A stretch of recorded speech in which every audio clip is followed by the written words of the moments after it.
Well, we're on, and so are you, and welcome to Angora Poets World Cafe. And I'm Mo Singer, and it happens to be September 12th, 2021 here. We got past 9/11, thank goodness, and heard some other news from the week prior.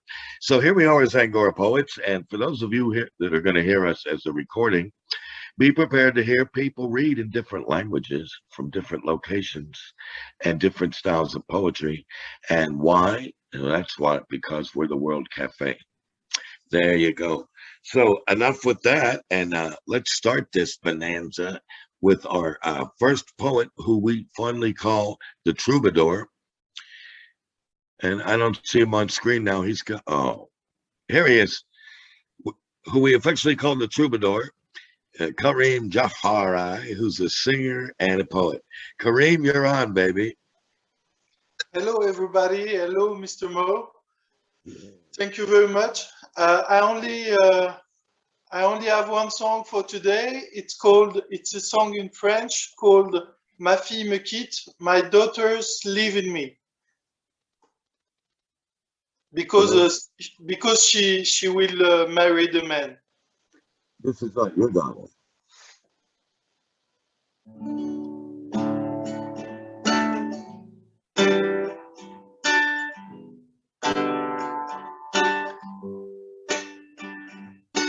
Ma fille se marie, ma fille me quitte.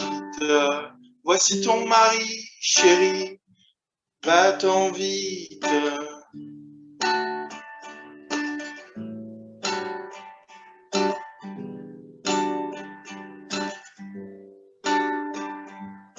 Sa robe danse dans le bleu immense de la nuit, de la nuit. Quelle élégance et puis quelle chance pour moi de l'admirer. Ma fille se marie, ma fille me quitte. Voici ton mari, chérie, va-t'en vite. Ma fille se marie, ma fille me quitte. Voici ton mari, chérie, va-t'en vite.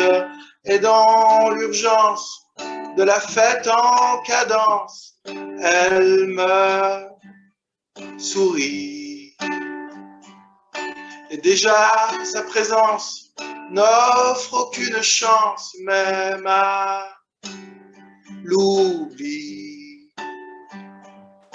Car ma fille se marie, ma fille me quitte. Voici ton mari, chérie, va-t'en vite.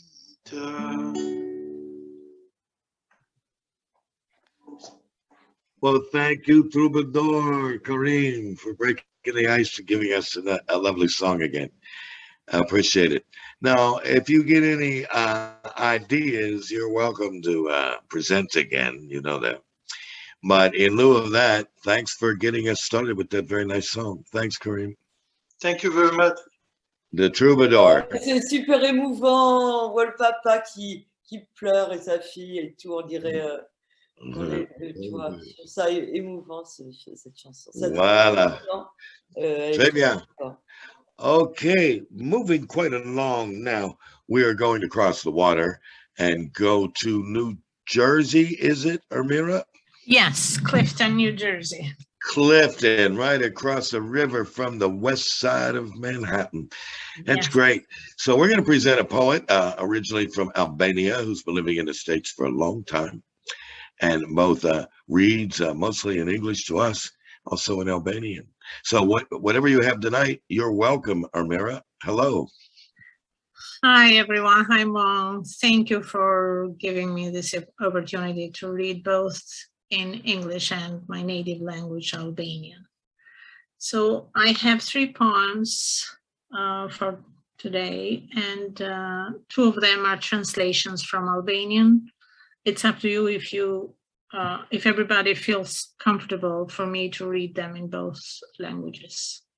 Well, yes. This is the nature of the World Cafe. Yes, you're among listeners. Yeah, I'm very thankful for that.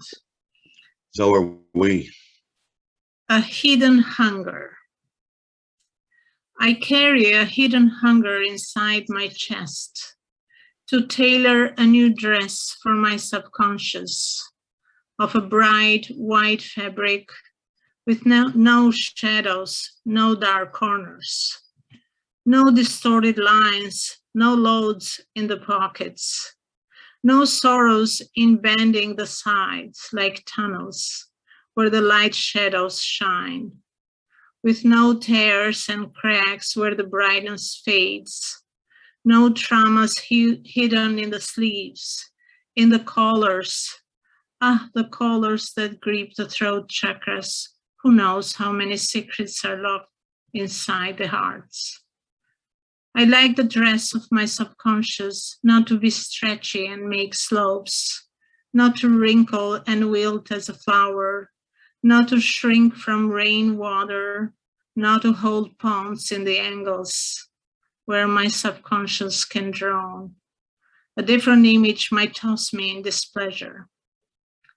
I carry a heavy hunger inside self to rewrite my subconscious over straight lines on calligraphy sheets, but it bends and breaks and cuts the curves.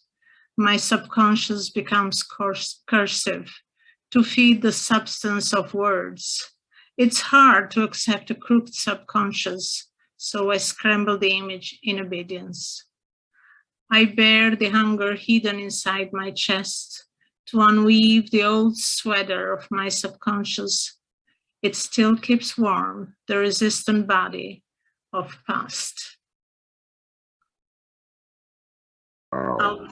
Wow. Applause, Nita. Thank you. I'll read the Albanian version now. Please do. Mbaj brenda vetes urin. Mbaj brenda vetes fshehur urin për t'i prerë fustan të ri subkonsciencës.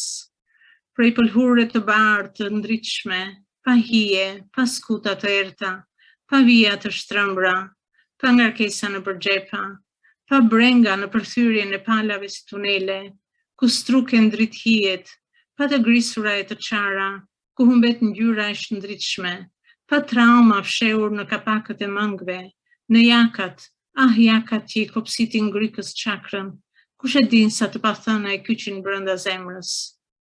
E dua fustanin të mos tërhiqet, të mos mblidhet si lule e ndrojtur, të mos të kurret prej ujit të shiut, të mos mbaj pellgjen e përkënde ku të mbytet subkonscienca ime.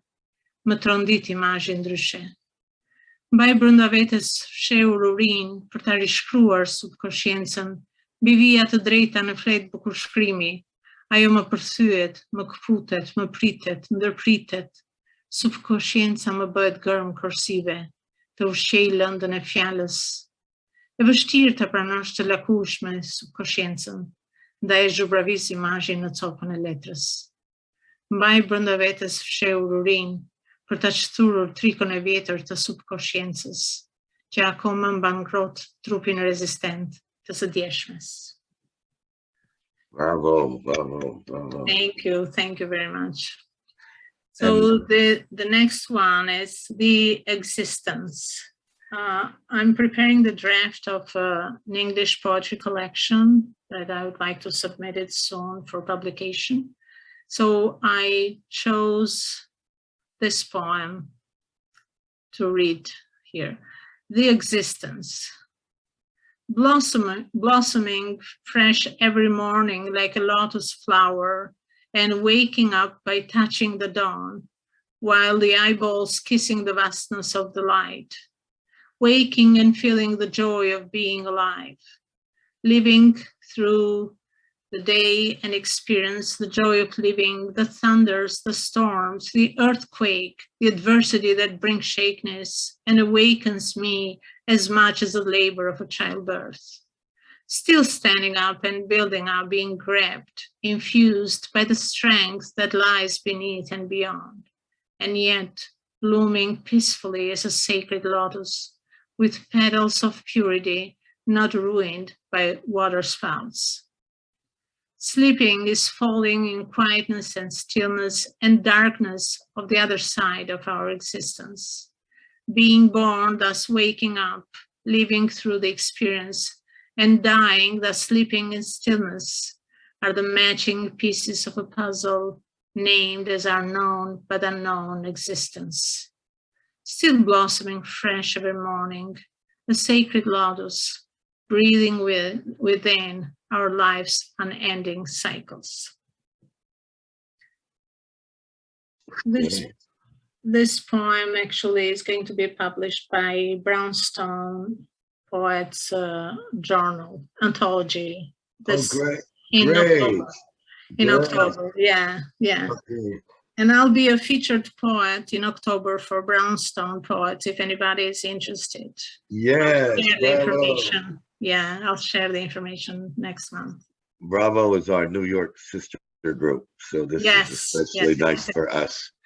Okay, let's hear it, Ermira. So the existence is the one that the one that I just read is the one that is going to get published. The third one is titled Without a Title. And this is also a translation. I have both versions here. This was published by the poet in Great Britain on the Faith anthology, international anthology. Nice. I was lucky this poem was selected and published. Without a title, I am a woman, a mother, a little flower in my garden.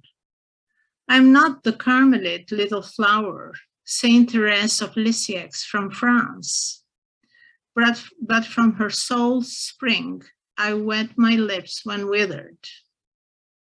I wash my hands, rinse my face in her pure kindness and in her divine gentleness. In her soul's balm, I soak my pen and scribble a letter to unfold the inside of my soul so humbled. I'm only a woman, a mother, a little flower in the size of an eye, where all earth's seas and oceans clash within, and still a hard rock, I remain in endurance. And you, God's pilgrim, praise your mother who gifted you the eyes to see a woman of no fault, but a mother shocked by the pain of loss, a tiny little flower, as tiny as an eye, and through her eyes to look inside yourself, to understand and reveal the divinity in you, and then to cherish and love the one who loves and cherishes you. The Albanian version. Atitlan. Jam një grue, një nan, një lule e vogël në kopshtin tem. Nuk jam lulja e vogël Karmelit, prej Franset, Saint Therese of Lisieux. Po prej burimit shpirtit saj, një mbuzët e mia kur mreshken. Laj duart, ftyrën laj, mirësin, butësin e saj. Me lem shpirti e një e penicën kur letër du fjallën me shpërvjerin për ulljet shpirtit. Jam veç se një grue, një nan, një lule e vogël se një sy, ku shtrien për plasen të ndetnët e oqeanet e tokës, ma unë betem një shtu, një shkam të i duru. E ti ultari Zotit, falju në anastande që të falin një të sy, për me shikju e një grue të pa faj, një nan të randundimet, një lule të vocër sa një i sy, e për me synit saj me këqyrë ndërvedi e me kuptue, me zbulue, një atje shynore ndër ty, e me ju fal një saj që të është falun ty. Thank you very much. Thank you. Wow. And I have one comment. The second poem you did on existence, what pleased me so much is that you talked about the reality side of existence, but the poem had a positive and romantic theme to it. And so many, when they talk about existence as it is, it ends up sort of following Camus, Albert Camus, resignation and Oh, the loss of freedom and autonomy suddenly. And then you came along and said, existence is what it is, and I'm going to love. It's good to see that, We don't. Okay, I like your spirit. Thank you. And looking forward, Amira, to when you're at Brownstone. I'll be there, and other Angoras will be there. Yeah, I'll share the information. Yeah, to cheer you on. Okay. Thank you. Nice. Thank you. I appreciate it. Thanks a lot. Okay. All right. So now we're gonna stay on that side of the world by going to Long Island with a first-time presenter here on Angora Poets, and his name is Damien Haye. And so let's welcome a first-timer, everybody. Welcome, Damien. Thank you very much. I'm glad to be here. Glad for the opportunity.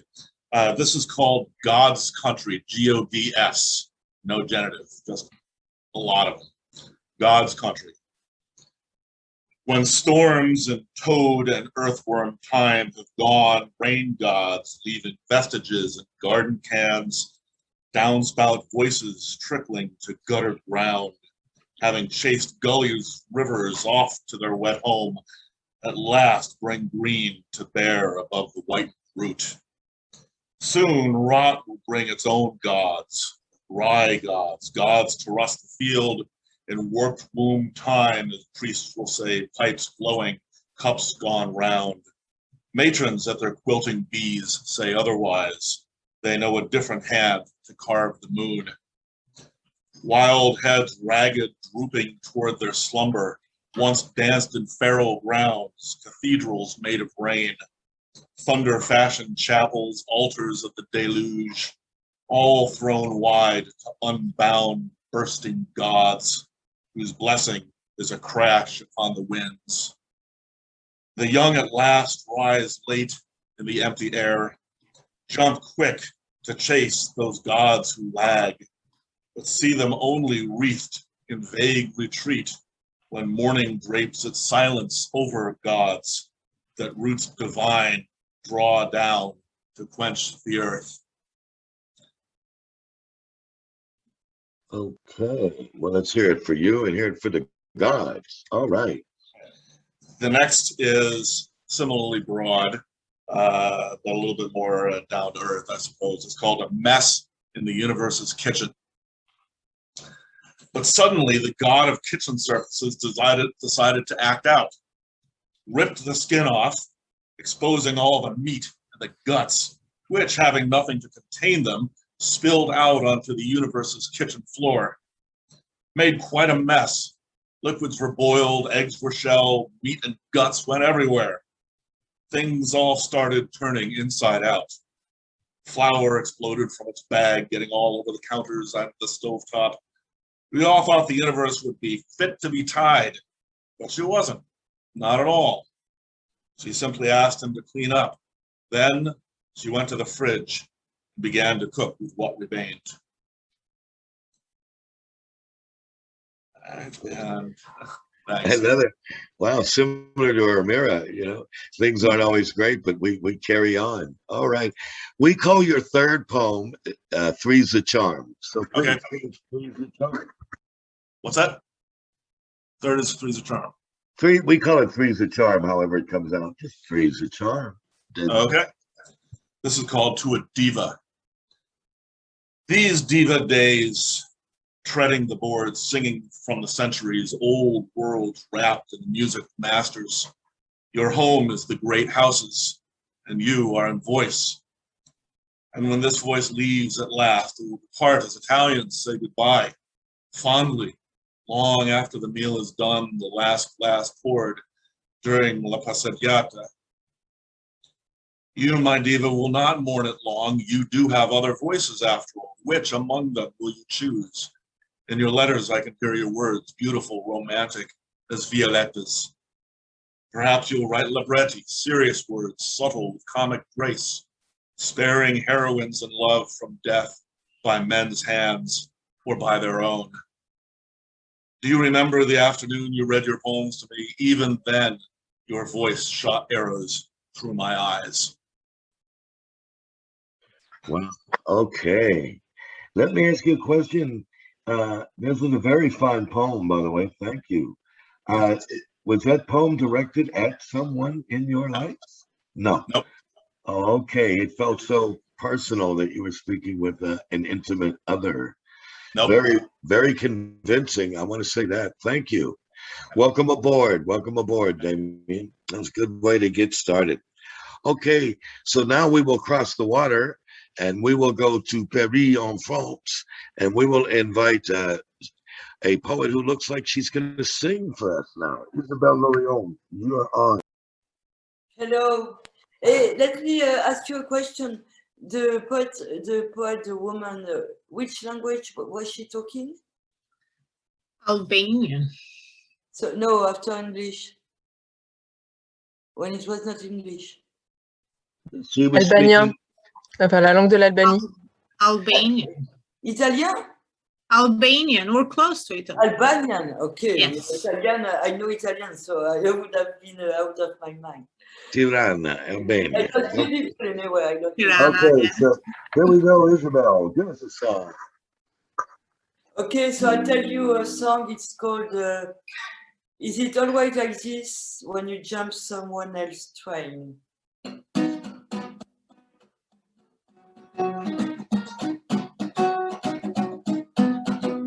Is it always like this when you jump someone else's train?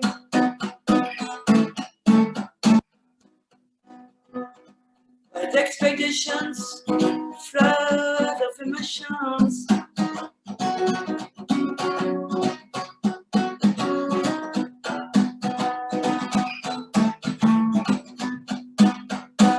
Sorrow and pain at the end.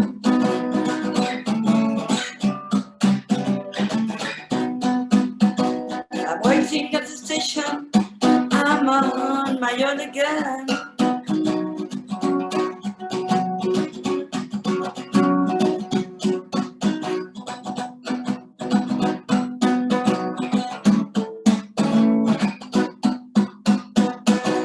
I lit a cigarette and I look at the people passing by.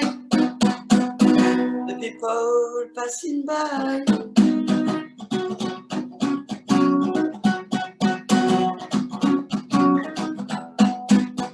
All kind of people. All kind of people.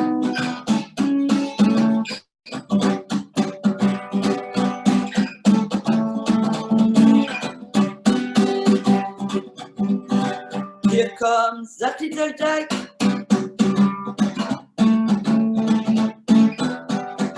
With her boyish look and her face like the moon. Hey, sweet little girl, let me take you to my castle in Spain.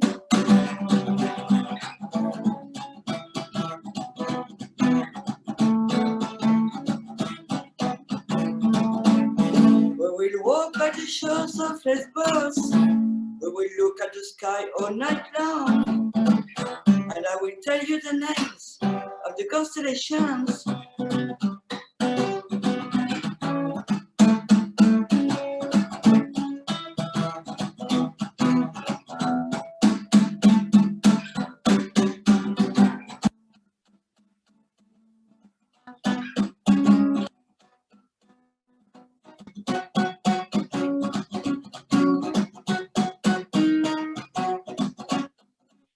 Is it always like this when you jump someone else's train?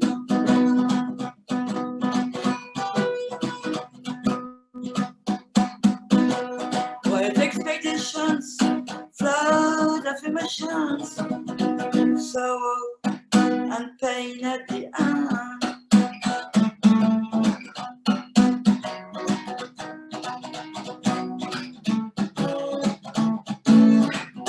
I'm waiting at the station, I'm on my own again.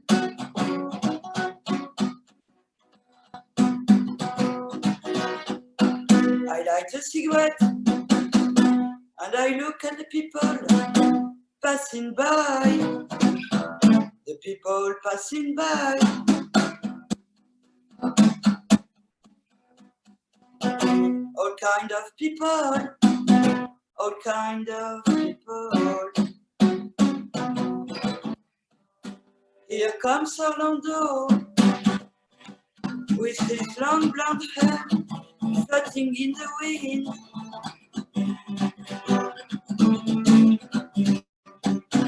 And his green eyes shining like those of a cat in a stormy night. Hey, sweet love, let me take you to my castle in Spain.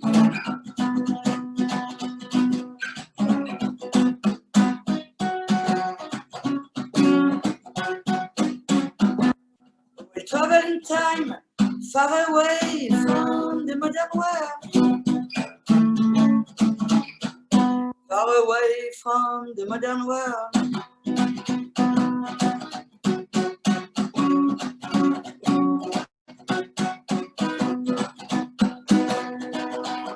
We will visit ancient civilizations, the Inuit of Alaska, the Maori of Polynesia.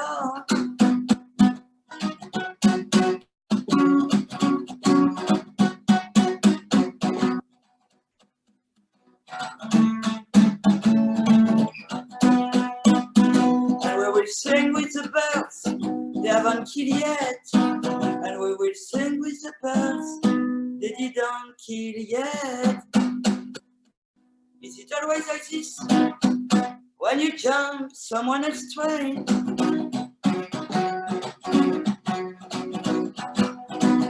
What expectations?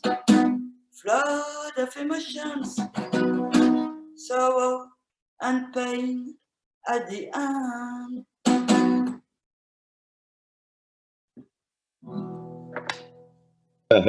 Okay. All right. I'm a bit hysteric because I had no confidence. Oh, that's all right. Well, just work on singing in key. That's the next thing. Work on singing in the same key you're playing. But okay, maybe it's always like this when you jump in someone else's train. Okay, no argument with that. Okay, so that was long enough for a whole set there, Isabel. So I'm going to say thank you very much, and I'm going to keep it with a bilingual French. In fact, the next person is trilingual. And this is Signorina Carolina. Hello, Signorina Carolina. Hello. How are you? We're smiling in anticipation. Great. So let's try to keep your smile on. Well,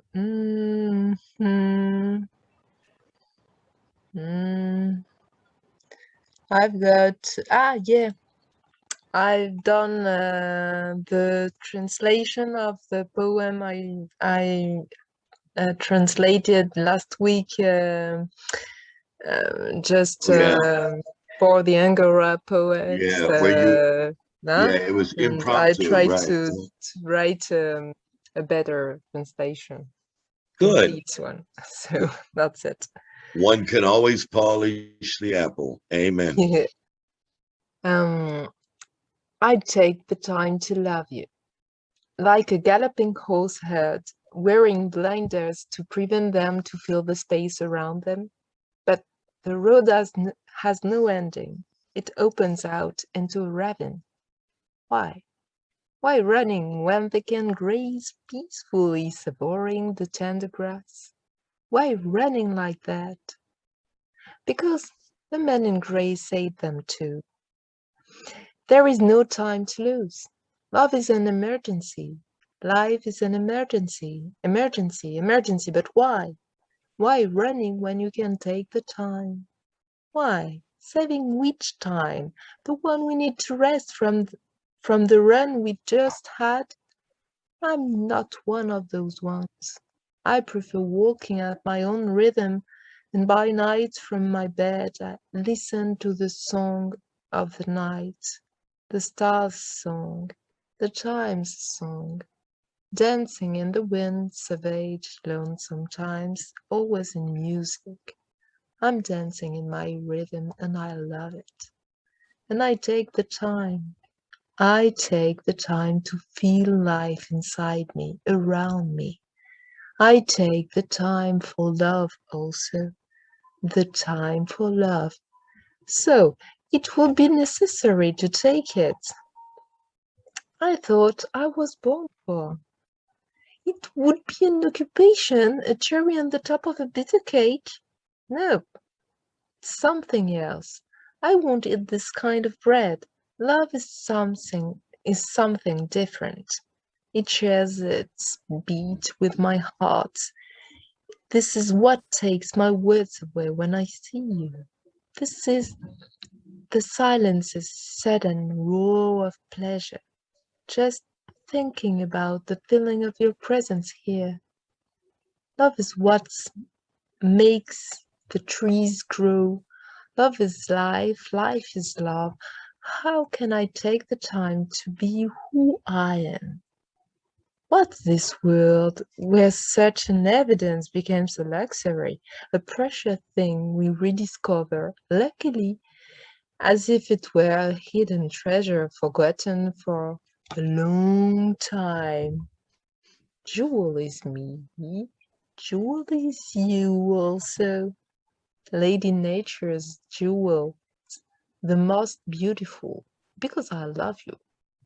All that and much more, because life is so beautiful.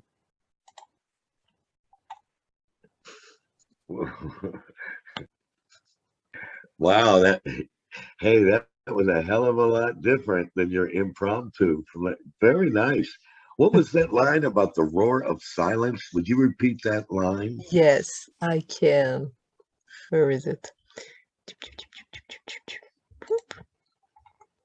Roar. This is the silence's sudden roar of pleasure. Okay. Yeah. That's real. That is real, right? Okay, Carolina, what have you next for us? Oh, which one? Let's begin with this one in Spanish. One I already read another time, that I heard something about yesterday. I heard a poet, or no, a writer. I think it was Mehdi Sharef. He told no, the singer of Louise Attaque. He told a journalist that he couldn't write a song for against a terrorist attack just at the time it happens, because the words should escape and he couldn't find the good words. So I thought about a poem I wrote, and in which I say I've got the right to my silence, because I can say I don't find words to speak. Well, let's all the hear words. it. Well, let's hear it. No, it's in Spanish. There is a lot in this poem. Intimidad. El derecho de decir que no. El derecho de no decir lo que estoy pensando. El derecho de poner mala cara sin que sea culpa de alguien. El derecho de no querer. El derecho de no sonreír. El derecho de no irme. El derecho de no contestar a los mensajes. El derecho de amar.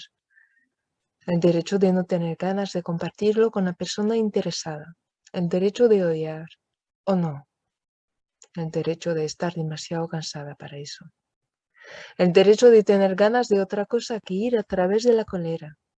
El derecho de separarme de todo para sobre todo no sentirlo.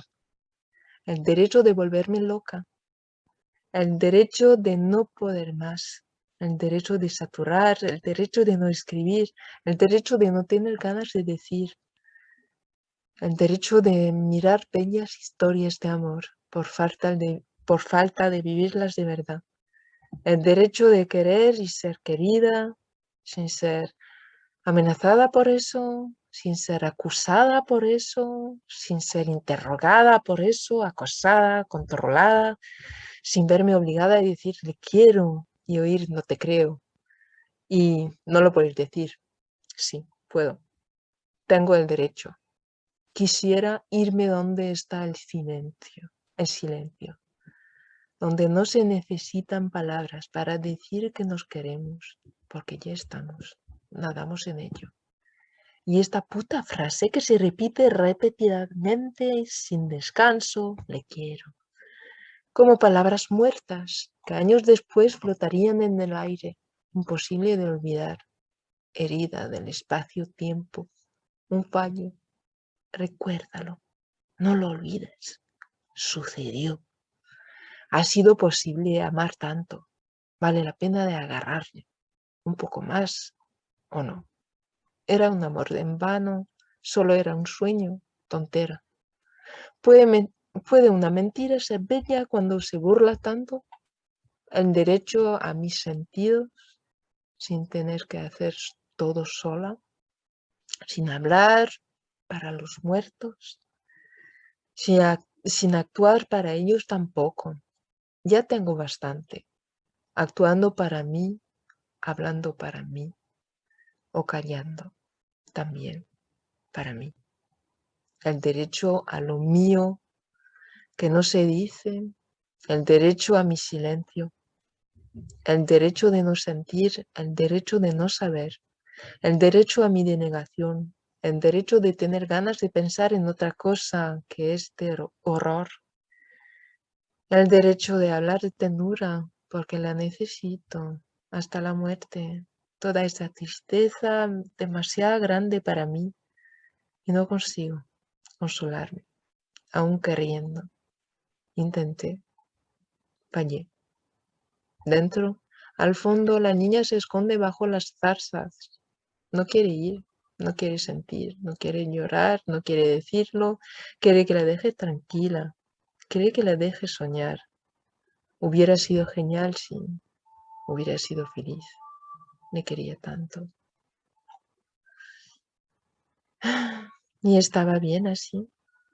Es todo lo que quería, pero podría ser tan mejor si aceptaba salir de su escondite. Sí, intentó, fracasó. Otra vez y otra más, y no saldrá. No quiere. Y yo al lado no sé qué hacer. No aprendí. Solo sé pretender que ni siquiera me duele. Fácil que decir. Pretendo que ya va a pasar y no pasa. Y amo y cayó. Y callo. Y lloro. Y lloro. Y lloro. Y no. Y hágase toda mi esperanza. Queda la fe. Buenas noches.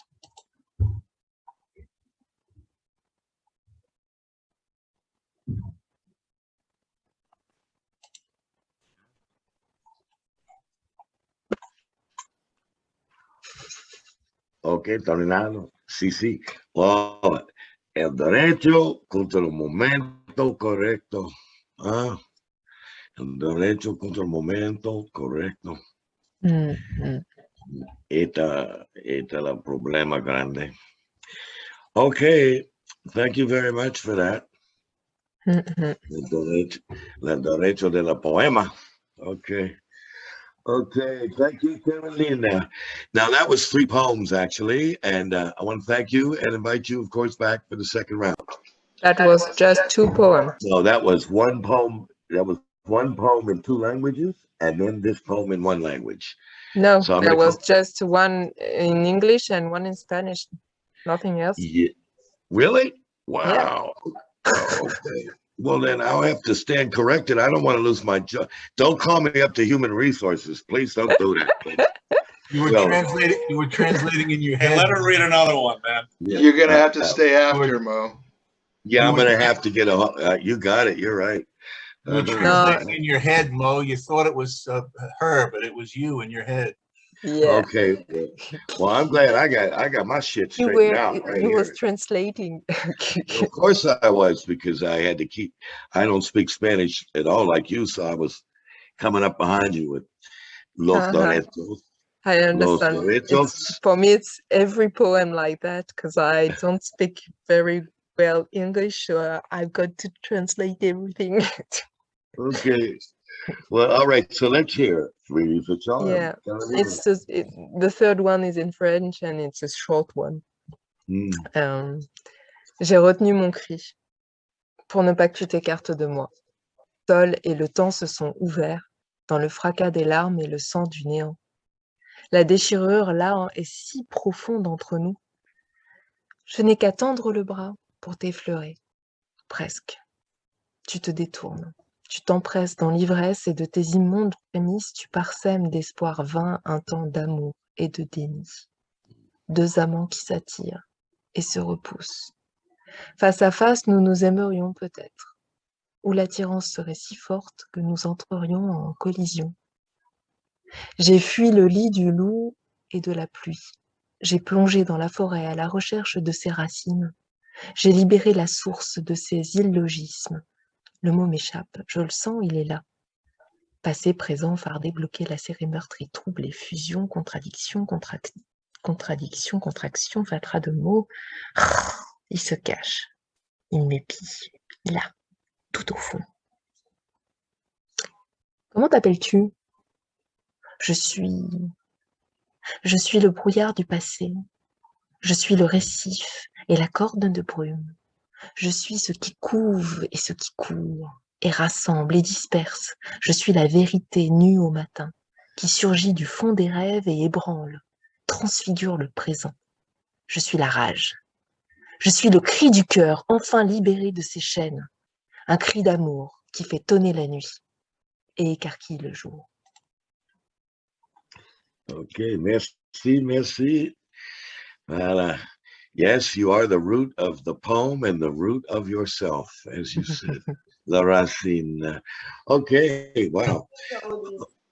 Okay, so Carolina, keep it up and let us know when your next edition is coming out. For your next edition, what language would you prefer? English, Spanish, French? What would you choose if you gave you had the choice? For my next pour le deuxième round ou pour si je suis édité quelque part? Non, on t'avait, la prochaine édition, collection, whatever. Would you like a series published, in which language would you prefer? I don't know. Maybe I don't know. It depends which kind of edition will it be. So, good enough. But I think reading in Spanish and English here, I like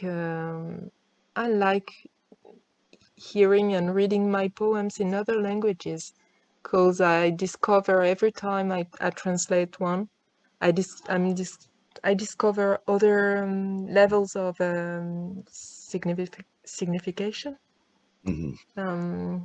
This is other poems under the poem, and it's nice. I like it. Yeah. Yeah, and we're all obviously appreciating it too, your discoveries. Okay. Thanks. Thank you very much, Carolina. And that was 3. I stand humbly corrected. But, like I say, I suffer from not a whole lot of, long-term storage. You know what I mean? So, okay. Anyway, Carolina, merci, gracias, and thank you very much. Okay. So now we will go on to, now we're going to go across the world to the city by the Baghdad by the Bay, as it was sometimes called, and we're going to present Dharma Dave. Hello, Dharma Dave. Hi, everybody. Always a treat to be here with you. Labor Day in Berkeley. On Labor Day, I felt myself a stranger in the city I hold dear. I felt my long hanging hair pull at the edges of my face. Dark circles and lines etched against my eyes. On the avenue, the holiday crowd buzzed about and hung out. I began to dissolve on a street corner, afraid a sudden wind would blow my life away. The cobbles on the campus bucked and swayed, and history passed me by in all its swirling shapes. I saw a face that I could love or hate, a body moved with utmost subtle grace. Pink dress swirling, spinning away from me, a mask, 1,000 masks, floating on my sight, masks I drew on pages and heard in the wind. I'll never live the dream I dreamed today, perfect love brought down by truth and doubt. Does this path have a heart? No, it does not, and all I want is out.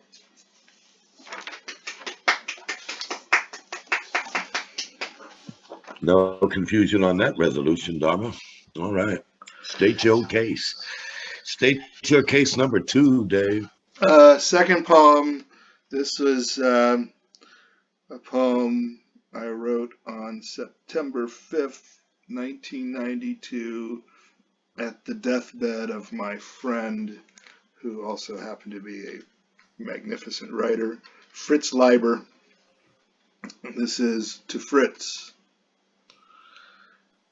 The afternoon is soft and warm as you grow cold. No more labored breathing, no more waiting for the adventure beyond this curious life. Remarkable peace has settled on your face. Margot holding your hand. Dolores sees a raven fly by, quotes Native American and Northern European lore. Raven comes for the interesting dead. James is sad, but Fernell is drained of tears. I feel so happy for you. And a moment ago, I had a flash. I saw your face, laughing, a huge broad grin. Your eyes were wide, gleaming, seeing clear vision. Your hair flowing back in a crackling wind. The light was on you alone, like an actor spotlighted on a dark stage. Now we wait quietly on this sultry Saturday afternoon for the doctor to come and certify you dead. Then we will leave this room forever, but we will take you with us in our memories and our hearts. Farewell, Fritz, and so long. It's been a joy and a privilege to be your friend, and it is an honor to sit with you now.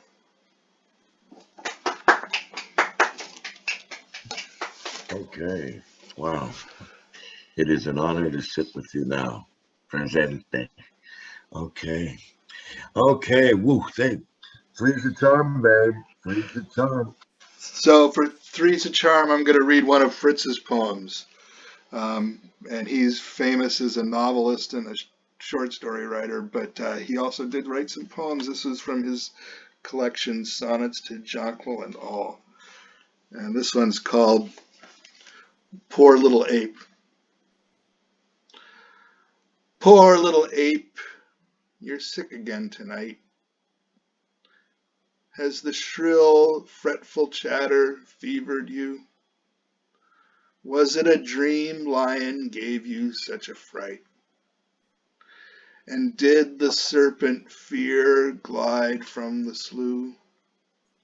You cough, you moan, I hear your small teeth grate. What are those words you mutter as you toss? War, torture, guilt, revenge, crime, murder, hate? I'll stroke your brow, poor little ape, your cross. Far wiser beasts under far older stars have had your sickness, seen their hopes denied, sought God, fought fate, pounded against the bars, and like you, little ape, they someday died. The bough swings in the wind, the night is deep. Look at the stars, poor little ape, and sleep.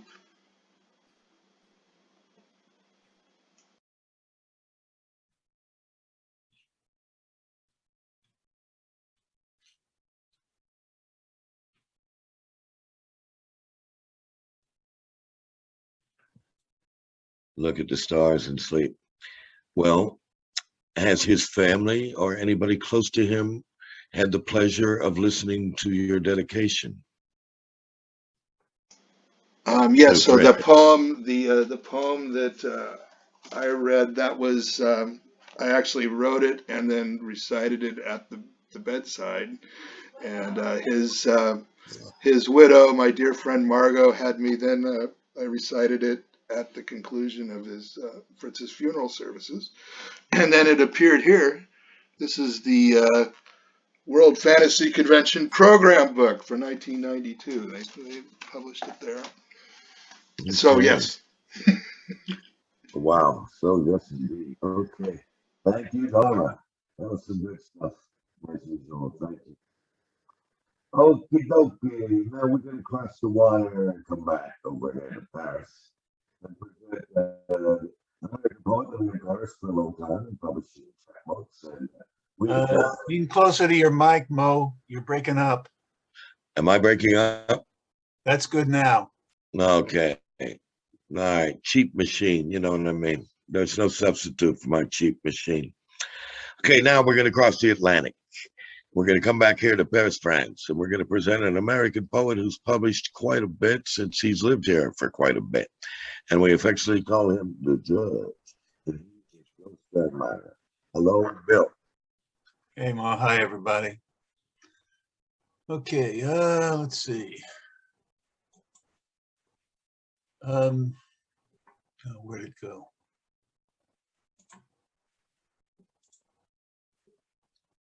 Yeah, I got a quote from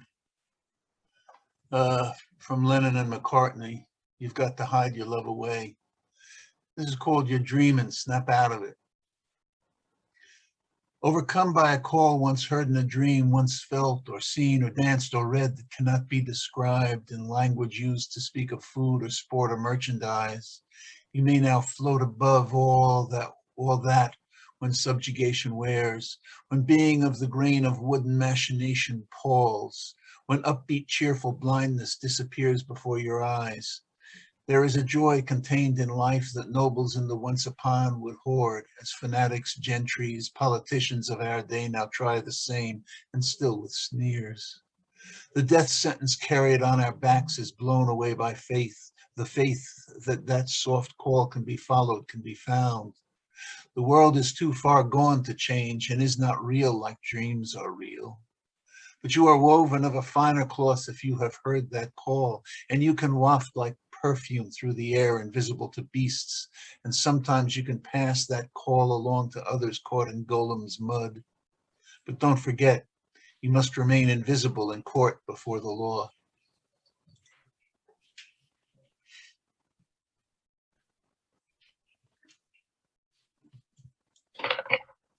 Only if you're, I'd like to qualify that with only if you're part of the 90% who really can't afford much when they go into a court of law. You will remain ostensibly silent from your point of view, your goals and objectives. I know that much. Okay, so number 2, please, Bill. Okay. a different reservation. I will not show you what I love. I will not risk the show. The risk is great, as I'm sure you'll not agree. You're kind. A kind of mist, no pea soup fog is a token very much there, of the spark of joy that doesn't arc, of the prayer unheard. The holiness of joy inspires prayer to the Holy Ghost within the machine that carries the flame banked down and dim, so as not to inflame the well-oiled joints that move us round. And the laughter of children is holy too, and also leads me to prayer. I do not pray to some looming judge, but rather in thanks to the flame. Some secrets must be kept and some flames banked by night. If you see just now how it's banal, you might cover my joy with a soup, or with sadness, or if you sneer, or with sadness if you sneer, or with bile if you snicker or laugh. The needed trust to share laughter or joy is a key not easily earned. Everyone knows, yes, everyone knows, and still your face is cold. I'll swallow my sin, I'll burn it up and keep my joy safe to myself.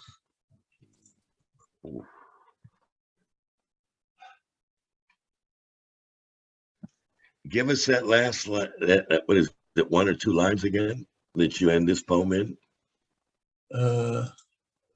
Everyone knows, yes, everyone knows, and still your face is cold. I'll swallow my sin, I'll burn it up and keep my joy safe to myself.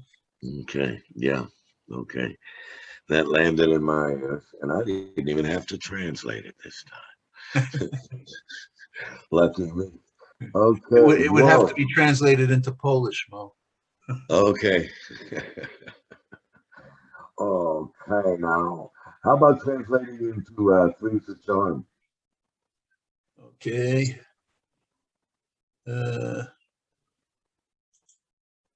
Okay, changing the tone. Guilty like in Texas. They're watching you? The government, you say? Don't flatter yourself. Nixon's little old cocksucker's dead and gone. No more does jealousy of and desire for the articulate black man pervade. It isn't a thing anymore. Just political fodder to bring in a few branches of fools. They're watching? That still is to come. They're watching for their definition of dangers or spies. What is it they think you can leak? The ones watching are much smaller than that, playing John and Joan the Baptist to the almost here fake Jesus. For now, they're watching your gender and style, the little things that show your sexuality. When your sex light blinks, your preference in songs, the drinks you drink that show your politics, the error in your sins against PC, your age, your sex. Are you corny, a cad, or lacking in manners, a bit of a fool? A hysterical diatribe will define you according to fad. You are indeed being watched for a cliche, a tick, for a word. You are fodder for their laughter, their definition of a leper, an opportunity to turn you inside out and sneer, because after all, you did it, you and all your fathers up the line to Lucy's undeserving macho mate and those who led the exodus from Africa, fucking Lucy and her daughters ever after, and where's the fun in that, those obsolete bastards? You bastard, you get the connection, you deserve it. You really are being watched, and it's not from the bosses. The spirit at night may dance to the moon or hunger for prey to despoil, but the Maenades today spew a stifling gazpacho intent on beating down joy, or on sharing what's left with plutonian barons, both sides won and both greedy for death, and you're guilty.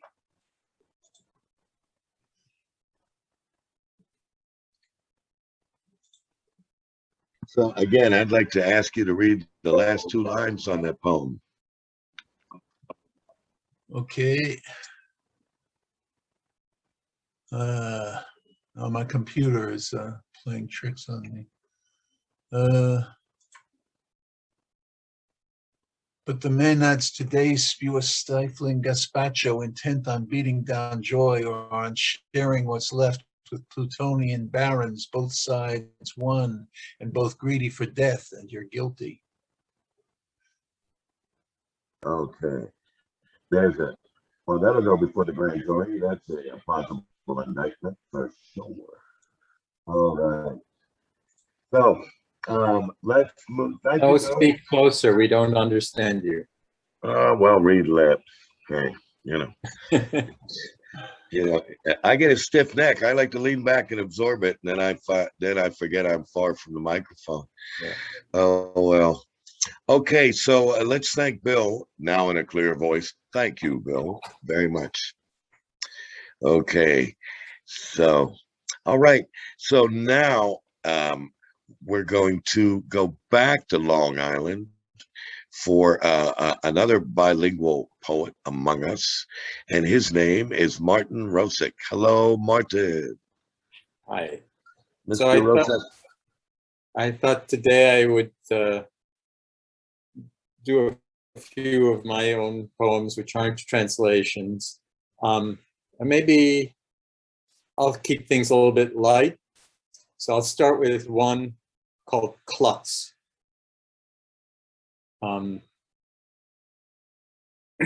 My tangled ankles worry you, but I'm just clumsy.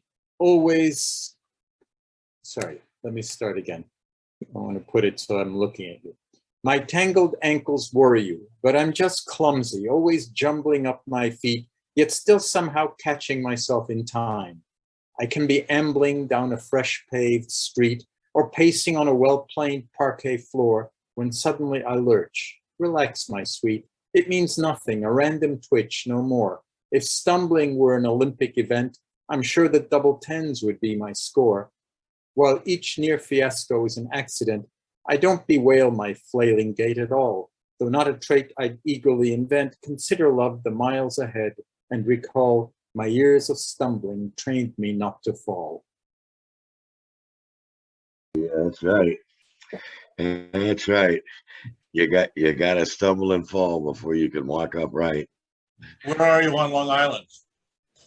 I'm out near Stony Brook. Ah, yeah, I got my doctorate there. Stony I Brook. teach at the university there. What? What department? I'm in physics. Ah, physics. Yeah, I was in comp lit. I see. Nice. That was 96. Way back when. No, I was there. I've been there a long time. I never took a physics class though. Imagine that. I like physics though. But anyway, I'm sorry, I'm interrupting you. It's fine. Well, we talk here, Damien. We talk to one another. Okay, yeah. Mr. Martin. Wow. Okay, stumble into your second piece, please. Okay. So the second one is based on, there's a lake in Guatemala named Atitlan. It's a place between three volcanoes, and it's a closed bowl without an exit. And so the height of the water changes depending on how much it rains. And people sometimes forget that. And so this is about that. It's called Atitlan Rising. Not winter. Sorry, let me pull it again. Not winter, but water stripped the trees, leaving spidery filigrees beside submergent, unweathered docks and tourist shops whose rusting locks, jutting roofs and countertops are browsed by timid minnows now. Lake Atitlan is rising. Drops puck water scored by a dugout's prow. Sorry, drops puck water scored by a dugout's prow course down the green volcanic cones San Pedro, Toliman, Atitlan to fill the bowl. Then the rain is done. The steaming sun hardly postpones what trees and men must recognize. The waters rise, the waters rise.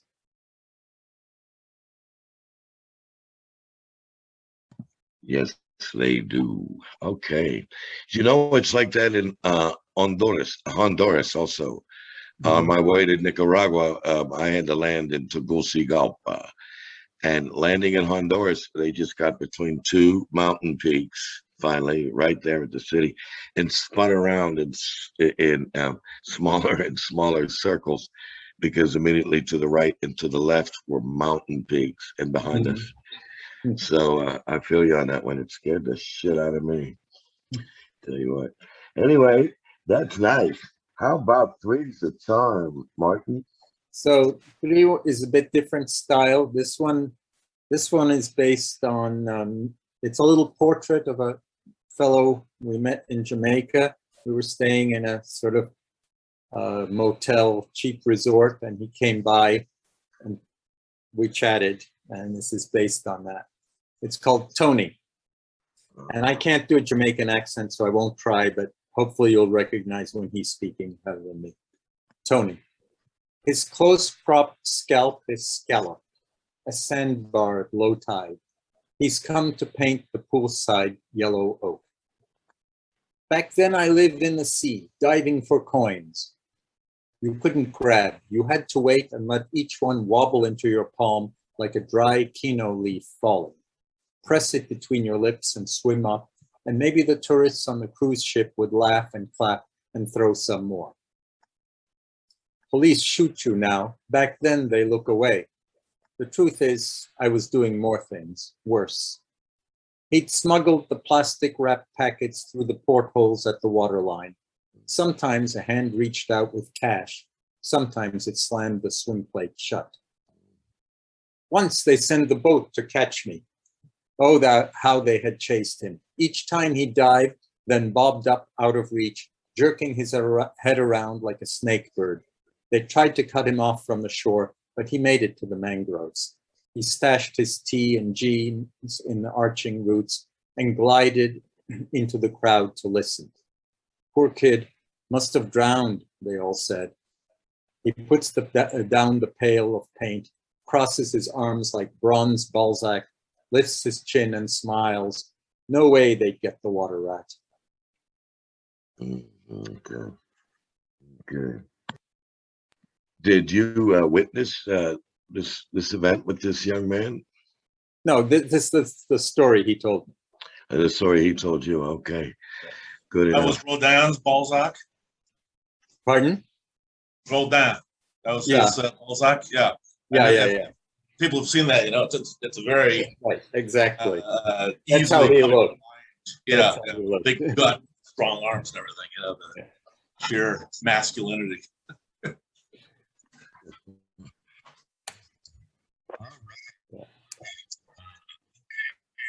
Sorry, Mo. Can't hear you. What's with this? I'm speaking directly. Yeah, the moment you lean back, the mic cuts out. Jay, I'm gonna fire that Mike. Come here, Mike. You're out of here. You're fucking out of here, Mike. In the morning, let me tell you that much. Get another All mic. right. Yeah, really. Okay, there's no substitute for cheap, huh? I tell you. All right, so I'm going to read three prose pieces that were published about 10 days ago in what? You can't hear me now? It breaks Wow. up now. It breaks up. Yeah, well, there's really not much I can do about it because I haven't moved. Can Now you hear you're me? good. Now you're good. Now- oh, well, now I'm good. Now it's Okay. good. Oh, gosh. Wow. I'm glad I went last. I'll tell you that much. Okay, so here's what I'm going to do. I'm going to read three prose pieces that I wrote it immediately upon wake up. That's before anything logical, logistical, or linear could enter my head. You know the bit. You just wake up what's in my head, and let the words fall as they came as wake up thoughts, rather than something to construct or construe or be poetic or be clever or what, all that kind of stuff. So they were published. Four of them were published in the Lithuanian Poetry Journal, Volume 2. And can you hear me now? We lose you. Oh boy, can you hear me now? Yes. Yeah, you just can't move your head around, Mo. You just have to stay up to the mic. All right. 6:25 in a place called Paris. No one is ever free. Even the birds are chained to the sky. Bob Dylan. Our hands are light blue and gentle. Wait a minute. What's wrong now? I'm sorry. What was that for? Okay, I'm going to try this again. No one is ever free. Even the birds are chained to the sky. Bob Dylan. Our hands are light blue and gentle. Our eyes are full of terrible confessions. And Sexton. My soul has grown deep like the rivers, Langston Hughes. Fat from experience, the gut of my mind, oozing bittersweet at dawn. Bo Singer. Okay. Okay. At 10 years old, directly behind our ramshackle house, the tracks, a diesel pulling 74 freight cars, its fumes invading my bedroom, distasteful. A stimulating wake up way past midnight. The window rattles, the room vibrating. I don't want to go to school in the thoughtless morning. The squeal of steel weighing upon iron, calling, come on, get aboard, no time for the hesitance. Wheels kneading the rails, rails on a path to who knows where. Odyssey. What is known amounts to nothing to hold on to like the boring food from dinner. Promise of the unknown, the currency of risk filling my empty pockets.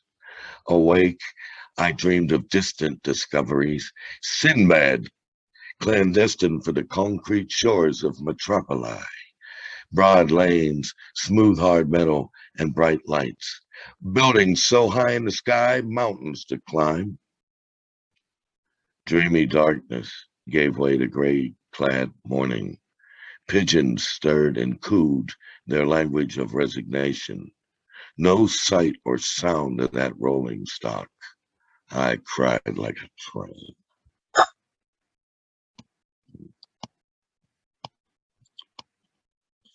Okay, and now my third piece. Meaning is to become, not to appear. You should dance for life, said Rudolf Nureyev. My childhood would be marked by song and dance. For most of it, we had no phone. Dad would briefly bring home cars on their last crank, soon to sit squat in front of the house before being towed away. He was equally adept at providing televisions with a lifespan short as a season opener. Like his favorite viewing was played out daily on the TV from a nearby bar, which was in act and deed his true home, as ours simply served as a sleepover for his late night arrivals, drunk and done with the day. Baseball. Mom popped out child after child. By the age of 27, she birthed 9 children and 2 miscarries. When asked by startled inquirers, why do you have such a big family? I would borrow a response known to Irish Catholics. Our TV broke. And why do you have such a small family? Lacking the amenities common to the lower class, we did, however, possess 2 cherished instruments, a radio and record player. From morning through late night, music accompanied, orchestrated our innocent young lives.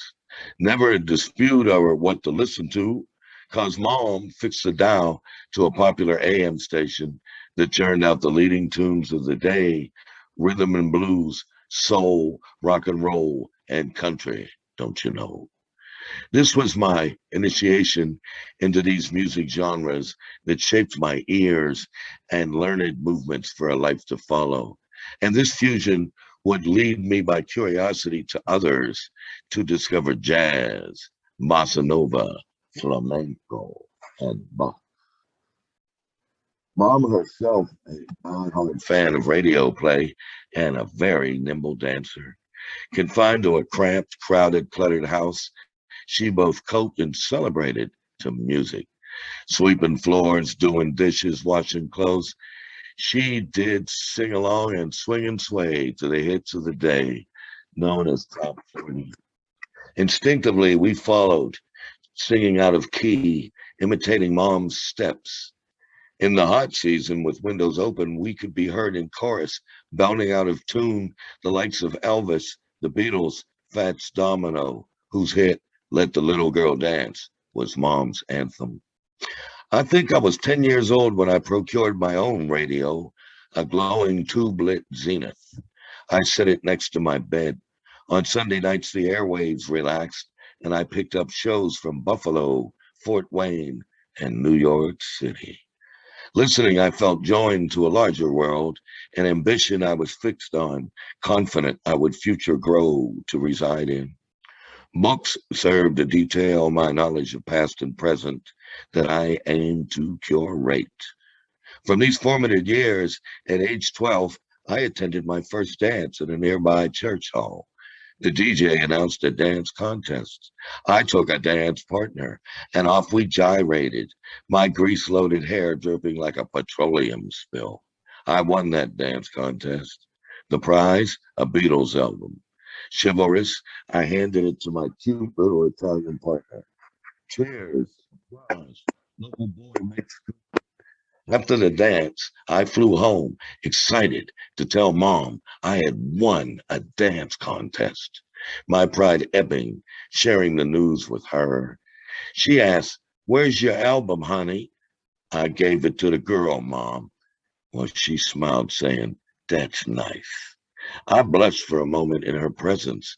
It was as if she and I had won the dance contest. "Show me how you do it, son," she asked.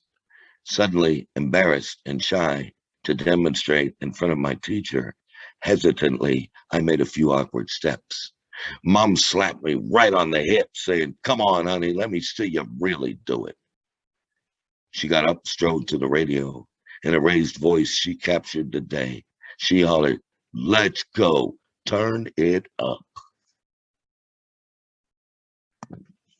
Okay, so there's my tribute to Mom. Thank you, Mom. May you rest in musical and dancing joy for all the hardships you did employ. All right. Okay, so hey, everybody, that's the end of first one, round one. And why don't we take a few minutes break, and as we do, chat with one another, raise some questions or some chat, and come back on in a few minutes for round two, where we will ask you all to do 2 poems in that round. Okay, well, here we are, folks, ready to go in the second round, and we're ready to present again our poet from New Jersey, from Clifton, New Jersey, who started her life in Albania, and therefore reads and writes in 2 languages. So let's go back from there. We lose you, Mo. I'm sorry, what was that? We lose you. We don't hear you. Did you lose me? No. Okay, let's make sense of this. You have to lean in, Mo. I am leaning in. What the fuck? This is breaking down on the spot. All right, Amira, go ahead and read, please. Sure. Cradle me, my love. Cradle me, my love, in your untarnished dreams. Dance me along the weather-beaten lips. Shake my tears of love and hurt of the eyelashes fans to yield. Cuddle me along your hot fingertips, a slender poppy blossoming in the cord on a graceful dawn, glowing amidst a shower of glazing diamond. Guzzle sweat buttons of ardent passion, pouring out fiery specks of inner soul, and glut your heart with the scent of my bosom, arched in filigree of gold. Sweat on my body beautiful as a dewdrop on the silvery leaf, shielded in the dream's silky muslin until the dream's breath relieves. And the second is, if today... Was that sweat on my body beautiful? Did you say that? Yes. That was wonderful. Woo. Okay, number 2, Ermina. Thank you. If Today I Could, this is a poem that was published at Mediterranean Poetry in Sweden on December 2020. If today I could die and leave my ashes behind, I wish as a fire to light and rise from it again and be kind. If today I could appear in my soul's adulation, dispel my emptiness in the air, cuddled in sea foamy splashes. If today I could release my spirit fly into a tree branch, vivify a withered leaf and gorge the thirsty chest of hungry forest. If today I could give power to my voice, echo behind the fire's thunder, in that glorious hymn of pleasure, pour between shivering fingers in ether. If today I could wake up mountain fairies from eternal sleep of death, comb their hair with loving kisses, brighten their heads with shiny pearls. If today I could make some regal crowns to enthrone those sacred women who in ages as a goddess, lives and homes they created. If today I could quiet the river when it's flowing harsh and heavy, cut the waterfall at waist in half, on chest armor catch its heart. If today I could surrender to an hour by surprise, knocking, fading all my dreams, what a dream that's not a dream, just a thirst to waste my life. If today I could be born and from ashes of the ashes rise again as a phoenix, in one breath be bold and kind. Thank you. Yes, yes. That was wonderful. And I mean, I was told when I was very young, if, yes. It's the biggest little word in the English language. True. Yeah. Very powerful. Mom taught me that one too. If. Now yours was going somewhere much better. All right. Thank you. Wonderful. Wonderful. Very wonderful. So, good luck on your reading. Well, good luck. You're going to do so well when you read for Brownstone Poets in New York. Oh, thank you, Mom. Thanks. Yeah, Thanks a lot yeah. Because you read very well also. Thank you. I appreciate. Yes, so do we, actually. So do we. Okay, so we're going to stick on this side of the pond right now and go back to Long Island and ask Mr. Damien Haye to come on board. Hello. Hello. All right, so the first one of these, the first two, is called In Apple Days of Green. In apple days of green, cool to the leaf brown touch, snug and wolf warm at the blaze, mountains lose their way among old thoughts. Through wormwood dreams, quick to the thrall that calls bones home, monuments fall to the wind, numbers to fairy light, buried by faith. Hermits of the plague, cloistered in the viral year, loosed from tyrant days of late, will find their feet awkward, their shoes heavy, as sleeping days of noon, tapping at their robin shells, learn again which rhythms work, where best to find orchards and lost summits. Yes, yes, yes. Can I ask you a question? Damien, may I ask you a question? Sure. Can I ask you a question? Have you read that resonated very strongly with me with the novel Winesburg, Ohio. Have you? Oh, yeah, Sherwin Anderson. Sherwin Anderson. Well, Yeah. okay. But I Because, didn't write that with that in mind. But well, I'm complimenting you, at least from my point of view, because I never forgot Winesburg, Ohio, which yeah, I is mean, a survivor, a man alive, telling the honest stories about the people buried in the town, both good and bad, and very humorous as well. yeah, he was kind of the Faulknerian tradition. He and Yeah, Sherwin Anderson about the sort of the yeah, postage stamp community. right. Uh, And if you want to go further, well, yeah, if you want to go further, Beckett. yeah, well, Beckett, well, Yeah, well, Beckett with Endgame, I guess, right? Where they're all in the urns. uh-huh. Okay, good enough. So, okay, so number 2 then, Damien, please. It says, is 2 a charm as well? 2, yeah, let's call 2 a charm. We asked for 2, so Let's call 2 the end. all right. How about let's call it, give it your best shot, brother. All right, thank you. Thank you, sir. Fool's Gold is what this is called. And I wrote it for a geologist friend of mine. So Fool's Gold. Stooping for river treasure, grocery bag tight under my elbow.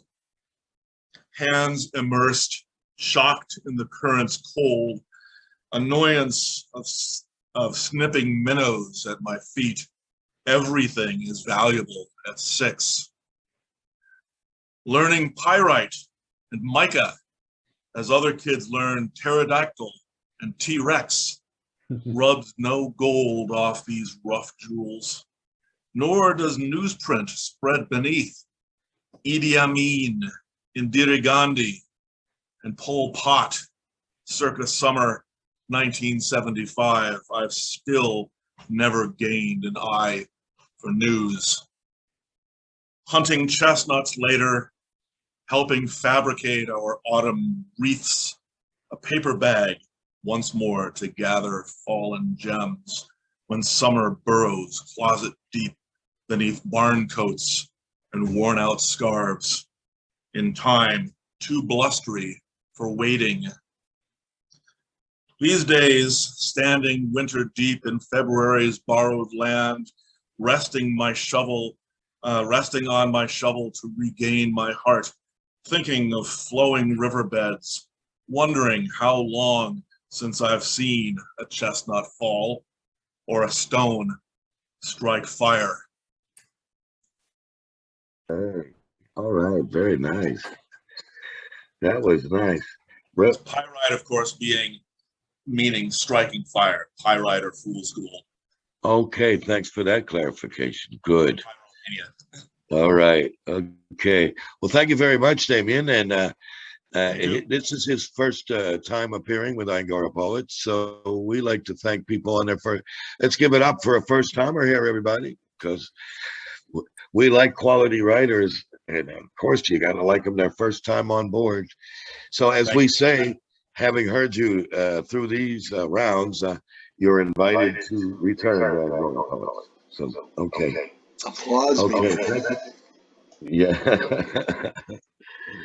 Stay close to the mic, Mo. Stay close to the mic. That's his all. All right, here we go. Okay, now we're going to go to France again, and we're going to present Madame Isabelle Lorient. Isabelle. Okay, so I give you a poem, a text. It's not. It's called "The Red Flowers of the Mind." There is a red sky tonight. At the end of the road, there is a soldier waiting for me, hopeless, helpless, like the sky of Paris, smoggy, black, without stars. A red glow in the evening, a red light in the garage stays on all night long. The cat is meditating. His mind is not packed with words. Language is an alienation. Language is a sickness. They wander in the red zone in Amsterdam. They are looking for dope. The red lights of the cigarettes are glittering in the night as they move their hands to show each other the constellations in the sky and name them. A red and white train crosses the countryside, green and dry. Yellow and dirty landscapes, red and smoky suburbs. Through cities and countrysides, it lets the red smoke behind it that flies to the sky, reddening it. Red stops flickers on the rail, red spots, white barriers. Red roses bow in the gardens of the little villages the train crosses. A red flag flaps in the wind over the demonstration. The red and white train resumes his quest and halts. Its sounds mixes with the red sirens and the lowing of the cows. A white guy from Switzerland walks by my side in wilderness. His skin is red, his eyes are red, all that from a disease he got working on the taxis in a tiny, gloomy, unfathomed office in Geneva for years. Here he tries to breathe and recover and walks with me. His conversation is pleasant. It's strange, the people you meet when you travel. So different from the ones you're used to spend time with in your hometown. Little boxes of judgment that don't fit always. White flag that dangles in a hellish wind, crushed by poor stubborn minds, only appealed by consumption and greed. The light hard on of my little dog barking with joy when he runs on the white beach and swims and jumps in the waves of the Pacific Ocean. The red eyes of the creeps in the dark, murky nights of black magic behind the bushes of concrete. Tears of blood in the streets of the dead city, rivers of blood in the twilight of humanity. The little girl mouth is smudged with crushed raspberries, blackberries, and strawberries. She picked up in the garden when she woke up. Her face became red with anger, harassed by the dumb, stubborn, narrow minds below. They scream in emptiness, they shout in vain.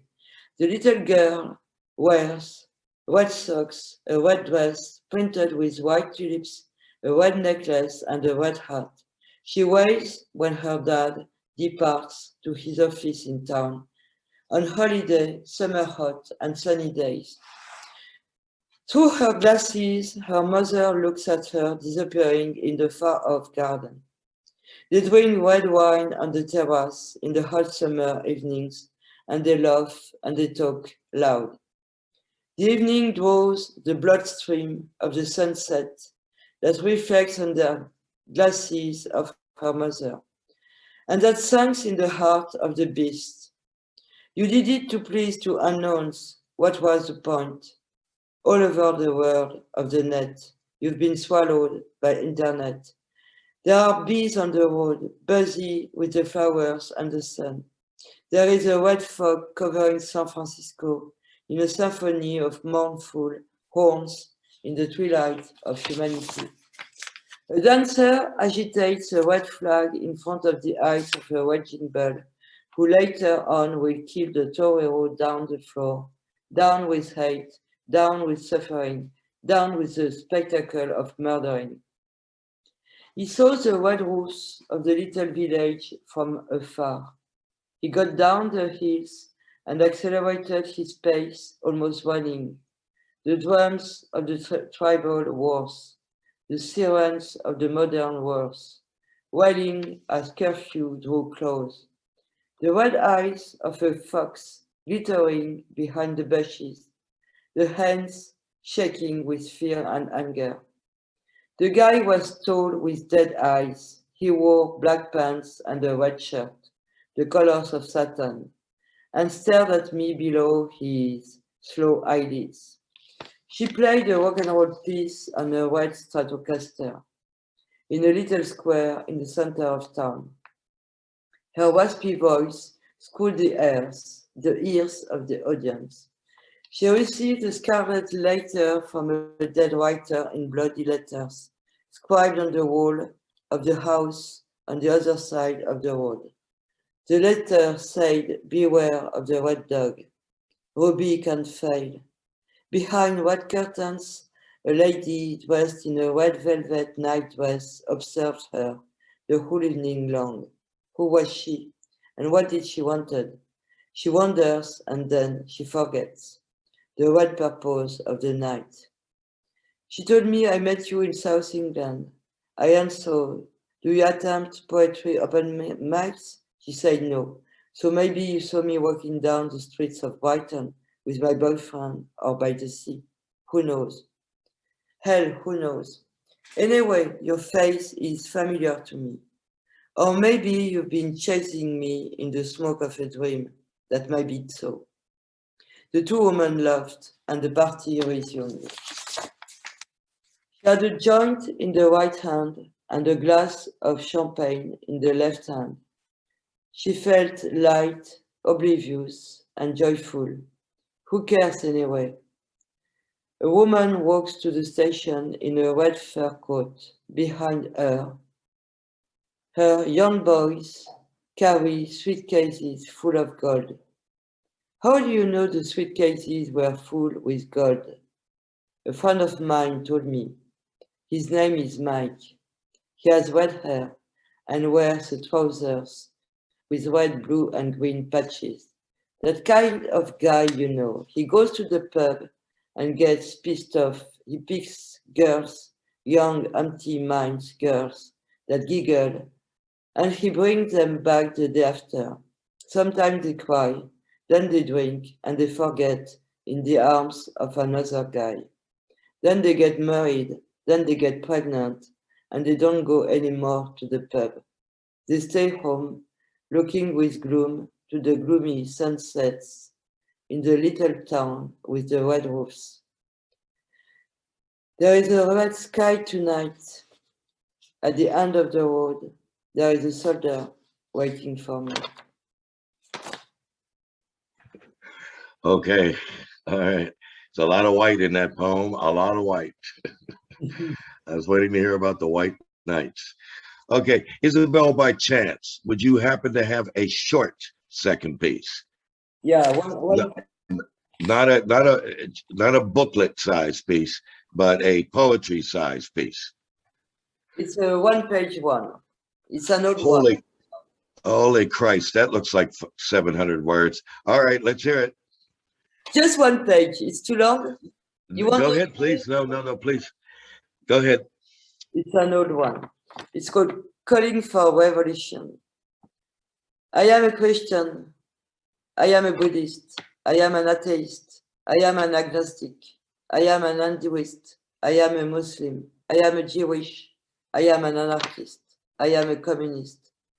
I wander about and I talk to anyone. Thousands and thousands beings. Ladybirds, moths, and butterflies. I rather talk to myself on my way back to myself, because people look like each other all around the world, families and loners all around the world. There is no point of getting out of your room. In the pub, I got consciously pissed. In the pub at the very end of the road. Every drink is a Madeleine of Proust. Sneers and greets, grinning worms of fascism, poison over Europa. Lonesome heroes walking by the sea. When I was 10 years old, I would tear the pockets of my jacket to look like Rambo in my bohème, les mains dans mes poches crevées. That upsets my mother. I love cats and I love dogs. I love boys and I love girls. I am a warrior. I am a shepherd. I am a fisherman. I teach the children. The children teach me. I talk to myself loud. It resounds in the center of Earth. Vesuvio boils. I talk to the walls, I talk to the birds, and the river flows from Auschwitz to Maastricht. Fascism, capitalism, oligarchism kill and damage the life of the people. And its home, planet Earth. When I was 13, I got struck when I saw blood in my pants for the very first time. I've been raped by human nature. I'm fed up with fucking, I'm fed up with talking, I'm fed up with eating, I'm fed up with working. I call for Hippolyte, the queen of Amazons. I call for Lilith, the very first woman, whom a fake god replaced by Eve, the collaborationist. I call for the feminist revolution. It is time to overthrow the throne of heteropatriarchy. It's time to overthrow the throne of white male supremacy and to get united, because we who suffer, we are numerous, we are the people. Okay. Okay. Sounded like 3 poems, ran out and grew consciousness to me. So there you go. I think you got 3 poems wrapped up inside of one text there, Isabel. All right. You might be interested, Isabel, in going to YouTube, and looking up Patti Smith live, where she recites Allen Ginsberg's poem Holy. Because like yourself, he repeats the same word over and over and over again. But unlike most people who are repetitious, it just builds and builds and builds, and it's called Holy. And he named first. I love the poem from Allen Ginsberg. I really love it. But I Okay, have a look. Heard it from Have a listen. I really loved hearing it. Patti Smith live, Holy by Allen Ginsberg. Is that also the footnote to Howl? I don't know if it's I don't know. I don't know if it's a footnote to Howl, but Holy is the asshole, or holy yes, exactly. That's it. Yeah. Right. Holy hunky, holy, right? All that Yeah, stuff. Yeah, right. Wonderful poem. Fantastic. Naturalism. Right. Everything is holy. And here's a poet and a poem that repeats itself over and over, that doesn't just run out of gas, and become sort of predictable, bland. And that's, I think, the genius of Allen Ginsberg. I'll say that. I certainly wouldn't do it. I couldn't do it. Don't feel capable of doing it myself. Anyway. There's actually a French version of it. There's a relatively new version, movie, which I enjoyed a lot, which the English title is Whatever Happened to My Revolution. And in the course of that movie, someone recites that in French. All right. And if they need any backup, they can just listen to Dharma Dave talk about things that have passed like that, because that resonates with what Dave does so well as well. What happened, or I remember when, etc. Okay, I remember that it's time to call up Caroline. Hello, Caroline. How are you? I'm still fine. Well,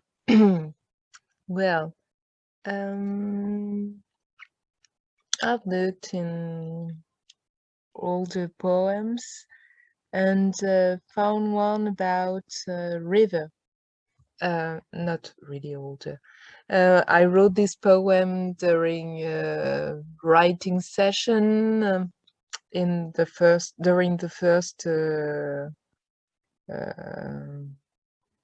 I lost the word. When we are locked in and lockdown.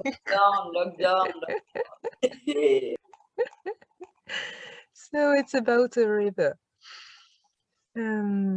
Several rivers. J'ai remonté une rivière moite sur un bateau en écoutant du rock'n'roll avec des mecs en kaki imbibés de sueur. J'y ai croisé un putain de tigre en allant cueillir des mangues et j'ai débouché dans l'horreur. Elle avait une tête d'homme, flottant au cœur des ténèbres, déversant un flot de paroles humaines, L'horreur fait partie du monde. Un homme s'est levé, il portait une machette. Il a frappé, frappé, frappé encore et la tête est tombée. J'ai remonté une rivière et grimpé de vertes collines jusqu'au nid des gorilles, il y a longtemps. Diane ouvrait doucement la main et Digit venait y plonger la sienne. Et c'était beau et c'était doux. Les hommes en kaki sont venus et l'ont violée. Puis comme elle aimait toujours les gorilles, ils l'ont assassinée. J'ai remonté une rivière empoisonnée, envenimée par les rejets de pesticides dans des cours d'eau rayés des cartes. Les poissons y meurent aussi. Les oiseaux meurent aussi, les insectes meurent aussi, et les humains meurent aussi, à bas bruit. Les cours d'eau n'existent plus, ils sont sans papier. Ils les ont effacés. S'ils n'existent pas, on ne peut pas les empoisonner. Si je brûle tes papiers, alors je peux te tuer. J'ai remonté une rivière, glissant entre des roches escarpées, usées par les années. J'ai remonté la rivière à la nage, sous le soleil. L'eau était fraîche, le fond couvert de limon, la roche de chaque côté escarpée et brûlante. J'ai nagé, nagé, faisant des pauses parfois, la rivière est féconde, dans les trous d'eau des poissons, qui parfois me frôlent quand je nage.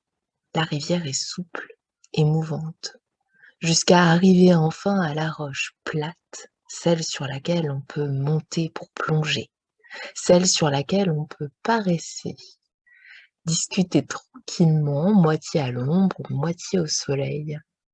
J'ai remonté une rivière, redevenant sauvage, jusqu'à pouvoir y marcher, jusqu'à la remonter à pied. Sur les rochers, polis par les années, enjambant une couleuvre, paraissant dans l'eau tiédie, j'ai remonté une rivière et j'ai grimpé. J'ai grimpé à flanc de montagne sur ce chemin serpentant, apprivoisé. J'ai remonté le chemin sous les nuages jusqu'à la source sombre au creux des bois où baignent les scorpions, la rivière qui coule en mon sein, la rivière qui file entre mes mains ouvertes, la rivière qui me porte, me nourrit, me sourit. I tell you, Caroline, I could listen to your voice all night. Yeah, I didn't understand a lot. Un peu, hein? Un peu, j'ai compris. Let's try to translate it for next week. Magnifique. Caroline. doesn't she have a seductive, poetic voice? Yes, huh? And in Spanish, oh, I'll tell you what, my temperature goes up when this woman reads in Spanish. You know, huh? Duende, el duende. Moi qui ai une oreille française magnifique. Tengo la duende.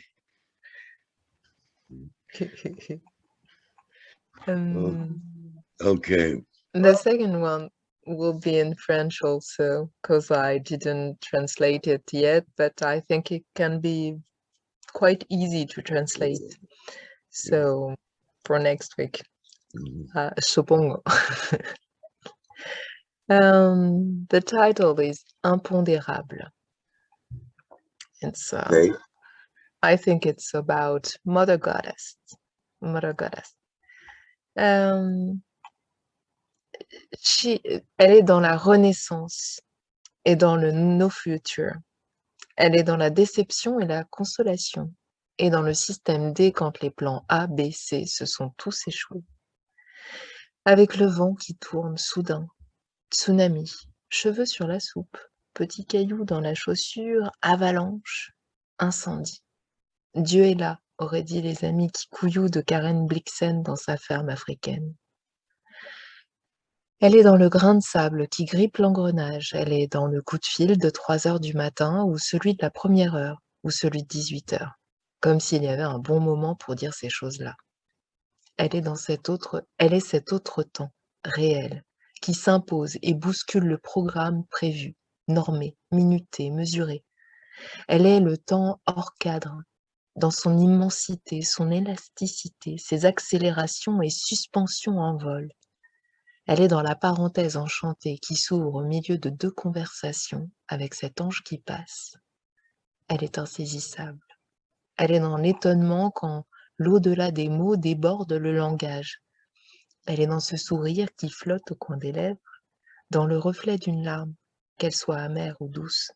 Elle est dans la caresse et dans la chair de poule.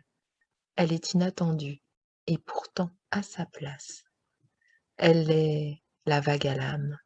Elle est dans ce qui blesse, bouscule, transperce, tranche, pousse, arrache. Elle meurt et naît sans cesse. Elle est dans le vide au cœur de toute chose. Elle est impondérable.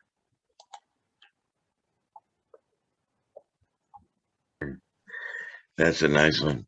That could be painted. That's another one of yours. It's so visual that it could be a nice landscape paint. So when you get the urge, Caroline, you'll have to illustrate your work or find someone you like that would illustrate for you.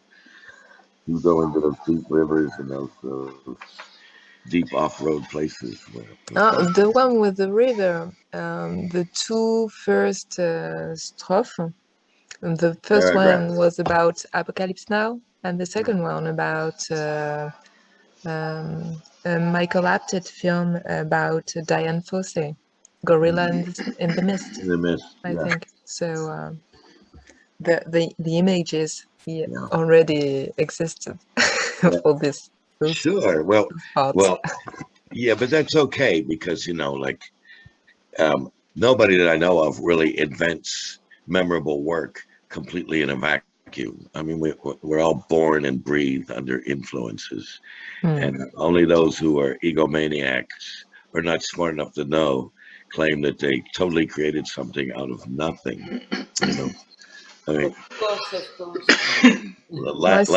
linguists themselves would attest to that, let alone I think most artists.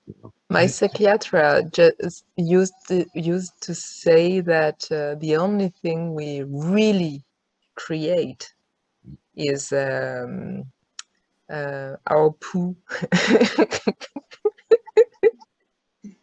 The only real creation. The other ones are. Well, that's what everything's a lot created of from, too, influences. fertilizer. All right. Well, okay. Hey, let's get our shit straightened out here. All right. Getting your shit out the So most. now I'm going to move on right now, and I'm going to move on to Dharma Dave over there, far away from where we just heard from here in Paris. Let's go back to the far west coast to San Francisco, California. Dharma Dave, you're on. Okay. Holy shit. Okay. Sticks talking in code. I've worn my head in my hands through countless ages of unheeded wisdom. Things learned, things forgotten, things learned again. There is no doubt about it. The stumbles and briars are many, and not necessarily spaced evenly. Sticks all along the roadside, all these sticks on the roadside. How could I carry such a burden? Animals restless in the undergrowth. The imagined shapes of dream take form. UFO cows flying through the air. Sitting innocently there, sipping coffee, while the member of a secretive club with a gold-plated membership card and a worried look in his eyes attempts to converse in code, responding to a prearranged signal. Okay. And Prearranged, huh? prearranged. You got the prearranged. So are we then creatures of This has all been prearranged as well. Right. So Except my gofas, my errors. I tell you, they're totally It's totally sincere and It's spontaneous. spontaneous. Okay. Well, I was just asking you, do you think we are predetermined, predestined? Oh, Because you said it as arranged, you know. you know what? I mean, I would like to think not, but I don't know. But it's like coincidence and synchronicity. Some of the stuff, a lot of stuff that's happened in my life, just is like, you know, it was just sheer coincidence. I'm sure all of it. Yeah. Nothing prearranged. Okay. Well, that beats the debate by Sam Harris and Jordan Peterson on is there free will? Oh boy, I they think you turn just that got to around do like the best you can as you muddle through, you know, I that. guess. Yeah, well, that's the best I can do, particularly. There's a guy who wrote who spent years doing a mathematical proof, trying to prove that you could do something with altruism, and his formulas or whatever turned out that you cannot do anything with complete altruism, and he ended up unfortunately committing suicide. You know, For his efforts. Yeah, and that which I think went a bit far, but. Yeah. Anyway. Oh, Martin, were you there when Edward Well, Whitman... what you're going to do, hold on, Damien. I'm sorry. We're going to ask Dave to read his second piece. Oh, sorry. That's okay. Thank you. So the second poem is called Firebird. From the fire's ashes, the phoenix shall rise again. Phoenix, life, death, and rebirth. Broken hearts around broken fires. Were you once a druid? I have seen your eyes dark in the firelight. These trees cast weird shadows. Have you seen the shaman dancing, arms flying, the flames lick about his waist, chanting, chanting, chanting? I've seen your eyes dark in the firelight. The flame bird rises up all at once, alive. That which dies can live again.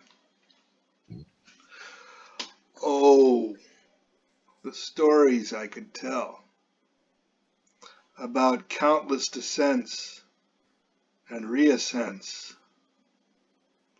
But my memories are clouded. There is a lock upon my mind and shackles on my heart. How I wish that I could burst them and rise up again like a phoenix, all golden and red, bathed in flame. The stars were different then, beneath the druid fire. Were you there? Some of that light seems to reflect from your eyes. Could the phoenix leap again out of the fire into the full bloom of memory? Thanks. Oh, okay. Let's hope so, David. That's what I'm hoping. And let's hear it for the value of myth and legends, you know? All right. Because it sure does beat TV. It sure does. Myth and legend beats TV, baby. That's great. Okay. They try and do it on TV, but they fuck it up every time. They fuck it up. They don't know how to handle those questions. Okay. All right. Well, thank you, Rorschach, Dharma Dave. And I think now we're going to move on to Paris here and return to Bill Strangmeyer. Bill, hello. Hello, hello. Okay, so I worked as a caller for 5 years at Palisades Park, late lamented Palisades Park in New Jersey. And this is called Carnival Game. The back room was small and somewhat stifling, just the way I liked. The pose I took was all the joy I could afford to eat. The beating of the outside world like rain was fair and wrong. The dusty manuals were all I was obliged to read, they handed down. I prayed to the jaunty dawns, smooth fire hoisting flags. I courteously drank the cozy twilights to the sandy grained lees. The times between were solid, locked into a diagram that never moved while moving all the time. The diagram was ever still in a flickering, broken hologram. Rhinoceroses and unicorns provided local color for the rubes among the crowds of Martians and monkeys, money in their hands. How do you use the past, the one you carry around? Umbrellas, brass knuckles, and parasols in a pocket or on a head flowed downstream and up as if in battle for the glory of the flag. The stringent time, the candid tale, grievous as a careless word, was played in public trespass in the cheerful disregard of each disguise. So give it here, the hope I need, my neon sign, I have the hook. It's just a dance in a dime store aisle, a stranger's kiss, a pocket picked. First light will return the wish for good and the gloaming aligns the plush. The idea of winning's the item at play as long as losing's the song of the world. Ooh. Okay, Bill. All right. There's a statement.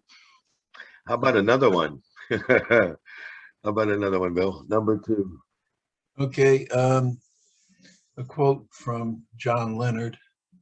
In the cellars of the night, when the mind starts moving around old trunks of bad times, the pain of this and the shame of that, the memory of a small boldness is a hand to hold.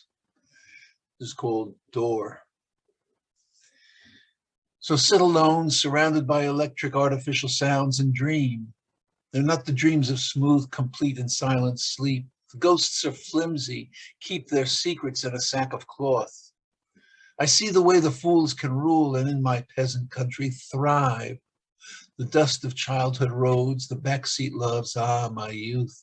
A boxer long outpaced by slick contenders knows the feel. I kicked the doors of 1950s cars while I kicked the tires of 1950s cars while munching doped up modern food and sing old songs that now have gone for lack of snark and fry.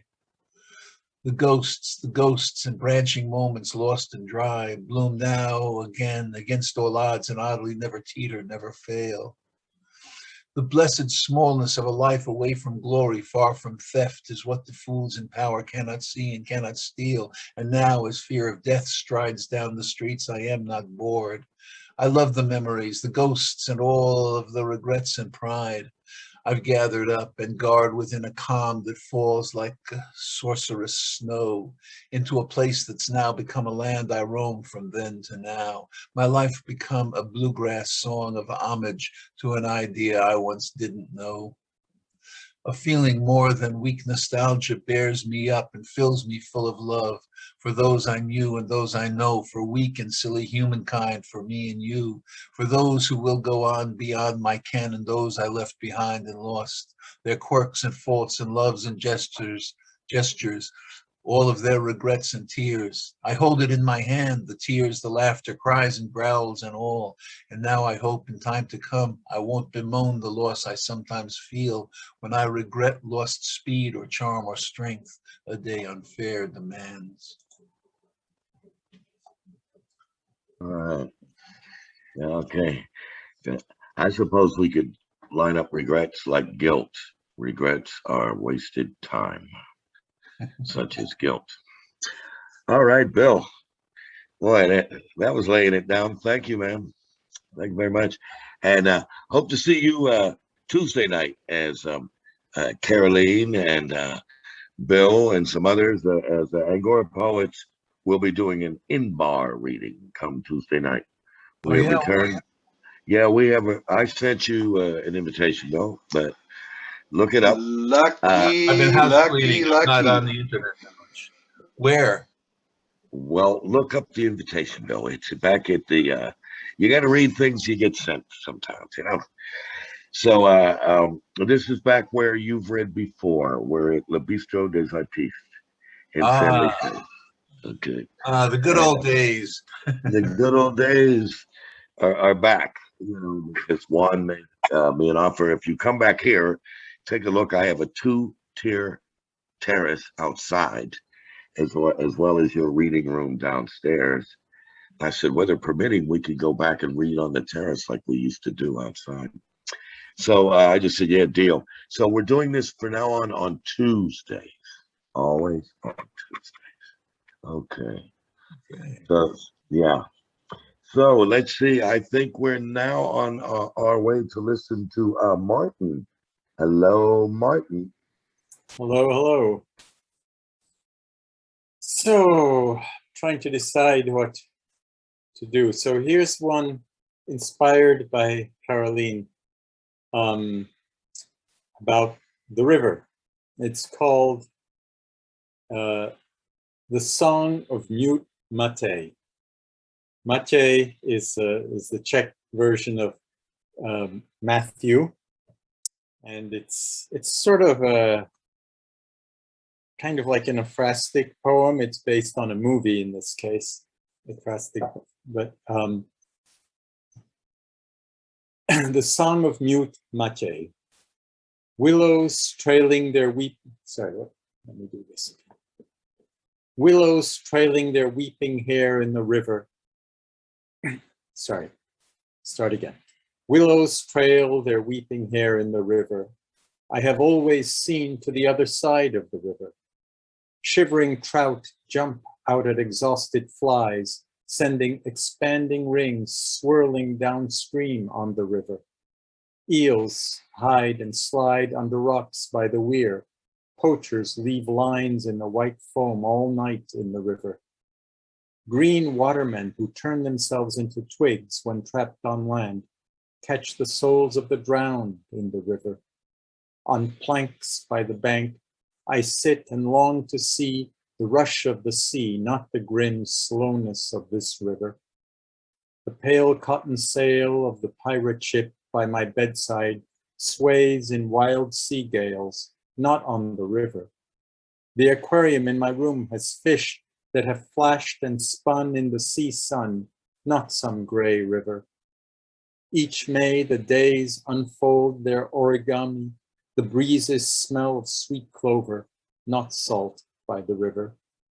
Balaton is not at all the sea, even if it is wide and does not flow like a river. Someday a stray turn will see how I yearn and carry me laughing to the sea far from the river. In case you're wondering, this is a type of a form called a ghazal.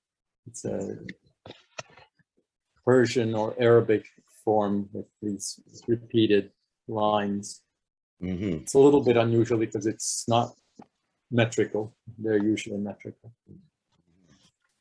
And are you describing a particular river by name or as simply a conceptual experience?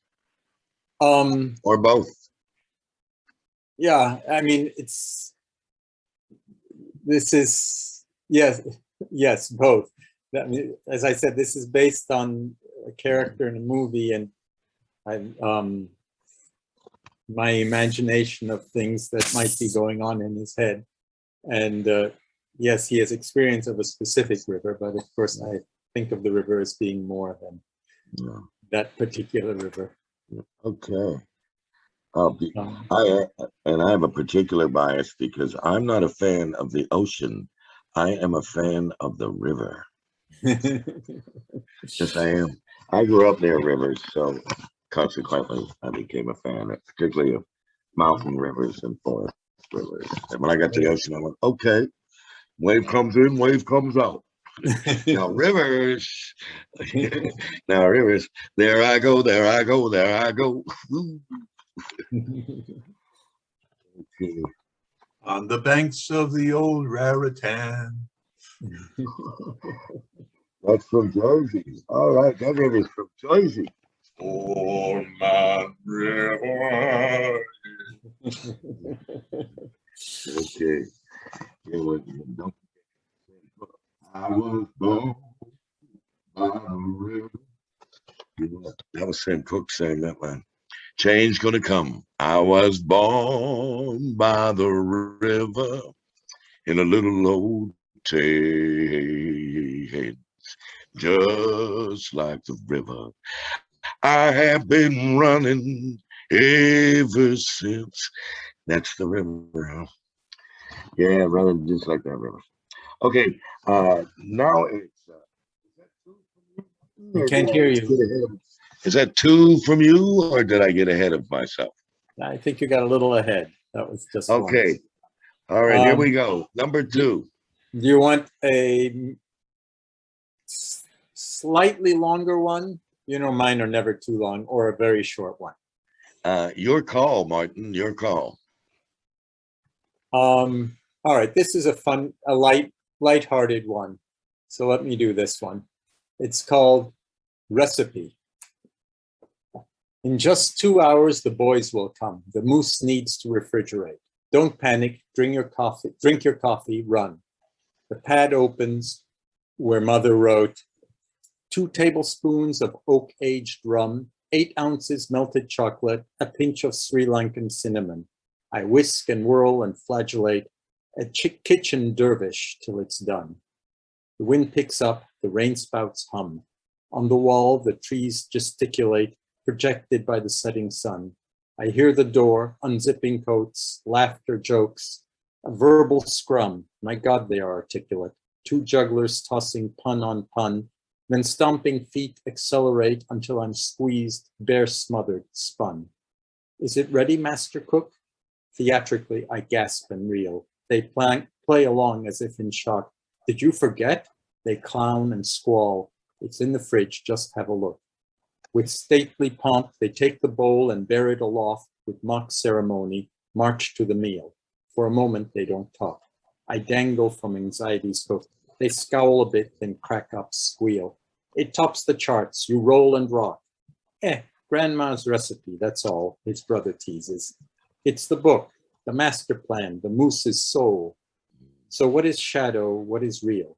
The faded scribblings I unlock, or sweetness gulped in one tick-tock? Okay. And I doubly appreciate hearing that from you, because you're the scientist by day who always corrects us on measure and definitions and so forth. And here you let yourself loose, asking, which is real. That's cool. To get out of one's skin. I'm not presuming for you, but I mean, to get out of one's skin, though, that's a cool thing to do. Okay. Well, now I think it's my turn. And what I'm going to contribute here is I'm writing a collection simply called Mo's Thoughts, Some Borrowed, But I'll Never Tell. And all these, everything I say is true or ought to be. So 90% of this is my own stuff. And all they are is little bric-a-brac pieces. And that's all they're meant to be. For some reason, after writing some, lengthy pieces, usually, I decided to get really down to what I think the essence of longer writing, the essence of longer. And here's one called High Times, Low Times, Sometimes All We Have. The bond between us, I hope we can trust. Between times, we do the best we can. If only my negotiations are not your wars. Lenny Bruce died for our sin. The therapist said, but why do you repeat yourself? The patient, leaving behind hammers and nails we pick up and use on ourselves. The Star of David running amok, Uzi on rock and roll through Gaza town. The West Bank is broke.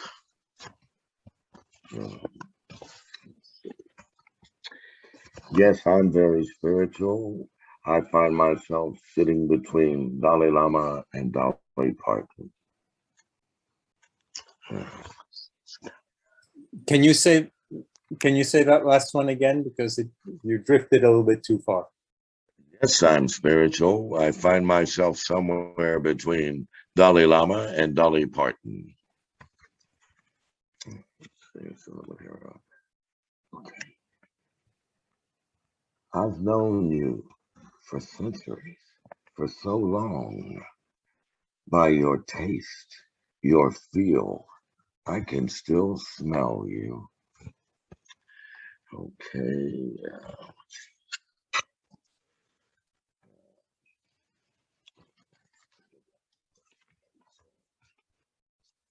Okay.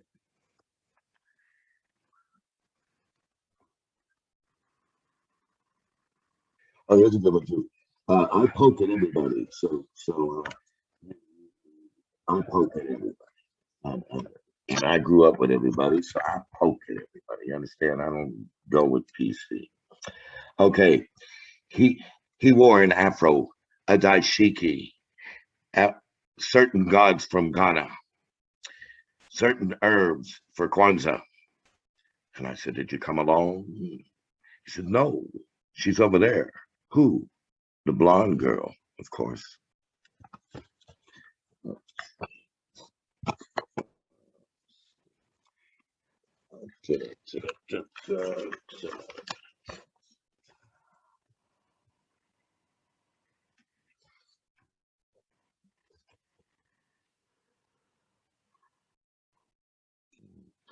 He's everywhere. She let him off the leash. I'm like the eyes of my dog. Love comes a barking, sensing the start of a new story. I'm alive and willing. Okay, that's all I want to read for now. And that's what they are. I know some of them seem kind of flat, but I have the balls to read them unpolished right here because I just wrote them. And thanks for your patience for listening. I'm going to do a whole collection of them and promise to edit them and recite them in front of the microphone, directly in front of the microphone. Okay. Were any one of those little ditties ring out to any of you? Sound memorable? Or were they just sort of like just some kind of less than stupid fancy? I thought I'd get to that part first.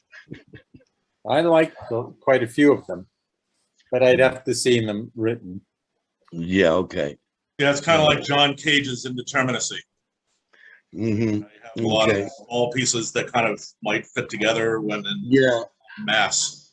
I thought it just stream of consciousness because I've been writing them as I walk my dog with pen and paper in a sack and whatever drops, pennies drop. And you can call it stream of consciousness, right? I mean, not all stream of consciousness has to go the distance of Ulysses, James Joyce. Well, I mean, stream of consciousness is anything but random, right? I mean, there's this whole thing underneath that buoys it up. Well, yes. Well, we can extrapolate on that as well, but I just like to keep it like that's what moved me, so that's what I wrote, sort of that kind of definition, and not take. River, roll on forever. My hamstring is. Okay, now here's my country one. I lost my love. I lost my mind. I walked the nut house floors for you, Clementine. Yeah, I hit on everybody I ever grew up with, blacks, Jews, Italians, you name it. And because I think that's the true nature of humor, actually. Let's see what else, if I have anything here. All right. I had one that I was kind of liking early today, which was, well, here's some quickies. What is the meaning of life? A meaningful life. Life is short, so am I. John Lennon, Jesus, Martin Luther King. Love is Lord of all. Okay, so I think I'll end on that one right there. So thank you for listening to them, and I'll keep them in motion. Thanks for your ears. So, poor Caroline, you look so stoic right there. What's up? Are you tired, honey? I was thinking about another poem to write. Well, there you go. Good. I was inspired, so I don't. All right. What inspired you? Briefly, what inspired you? Just here.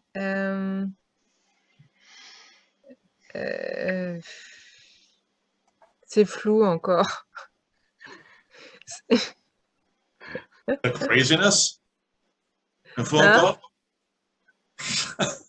Maybe I'm mispronouncing it. Food is crazy. Encore? No, that would not be craziness, but it's you know, when you are about to write something and there are some words and you don't know which poem will go out after. It's just this like a sort Okay. of poetic mist. Mhm. Yeah, Okay. I like That's that. cool. It's All like right. it's like hazy. Mhm. Mhm. Okay. Yeah. Is that the same frame of mind as when you're translating? Huh? A little bit?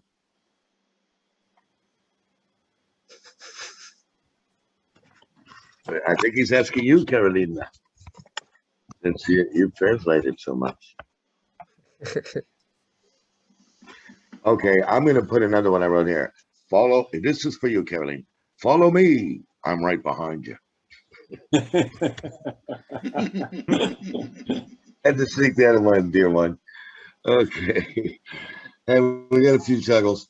So it's been a pleasure for me, as it always is, to be able to turn on the screen and listen to you. And it's always a pleasure to introduce someone for their first time. So we listened to Damien. And I really like the fact that our troubadour comes in virtually every week now, you know, Kareem, and sings a very kind of, I don't know, emotionally healing, friendly love song. He's got so many versions of the same theme, you know. He does, and love. That's like, that. What is the meaning of life? Blah blah blah. A meaningful life. And see Kareem for how do you write a love song? See Kareem for that. So, okay. So it's been very nice for me, and I want to mention again that Tuesday, Angora Poets will resume its in-bar meetings on Tuesdays, and will continue the Zoom because I don't like to go to a whole lot of Zooms, but I'm really happy to be with this family. What do you mean by in bar? I mean by we're going to read it. I mean in bar is called we're going to read inside the bar. Or if you think I mean inside the measure and the count, no, I mean inside the bar room. 5-4. Inside the bar room. Okay, yeah. And it's a place we've been to. So for those of you who live in Paris, of course, please come and invite others. And for those of you who will undoubtedly visit Paris, because you're, straight out, because you've read as Angora Poets, it will be with much pleasure and much pride to introduce you in live readings here in Paris as someone we've gotten to know and like, in the Zoom as Zoomers. Because if half the people come to Paris that say they're coming to Paris, we'll be a very happy lot with the kind of poets from outside of Paris who might come here. So there you go on that. And as I always do, how are we looking at the recording, Dave? Did it feel all right tonight? Like I think we may be okay. That's what I'm hoping. Okay. Now, We're working on that later on. Cool. What you want to do, if you're not, is friend. Let's see. we're putting this out on Rorschach. Look for my news feed or Dave's news feed. And then if you wish, you can go in and friend Angora Poets and see these recordings and other announcements come up automatic to you.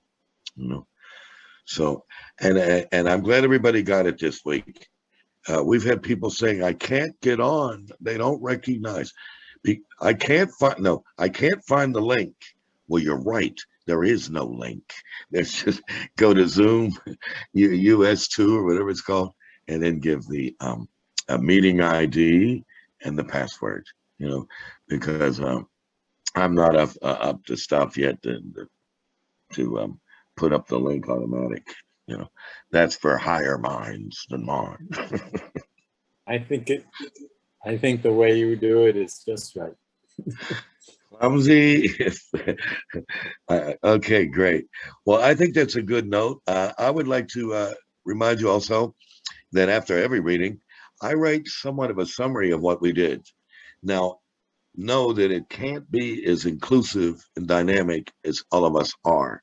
So I just kind of extract things that we may say in common, but like two people writing about rivers or something that catches, to try to represent without writing a thesis on it, you know, like a book report, you know, fucking cliff notes. Just try to grasp it. And then I post a song that I think in some way relates to what we did, even though they're not necessarily poets or men. Is it going to be Old Man River this time? Swanee River, Swanee. How I love you, how I love you. Yeah, yeah. Okay. So something like that, yeah. Or I'll tell you, the best river song I've heard is a piece from Tennessee, from after northern Tennessee. There's this really well-known place known to the locals, and I was there by accident and fell in love with it. It's called the Seven Bridges Road. Seven Bridges Road. And this song was it's an old song from Tennessee, and each one of these bridges crosses a little creek and finally a river, and it's a story of people's traveling and their romances and their reflection, you know, of the people that live in that part of the world. It's called Seven Bridges Road, and you could look that up on YouTube. The best version of it was by a local woman from Tennessee named Rita Coolidge. Coolidge, that's yeah. president.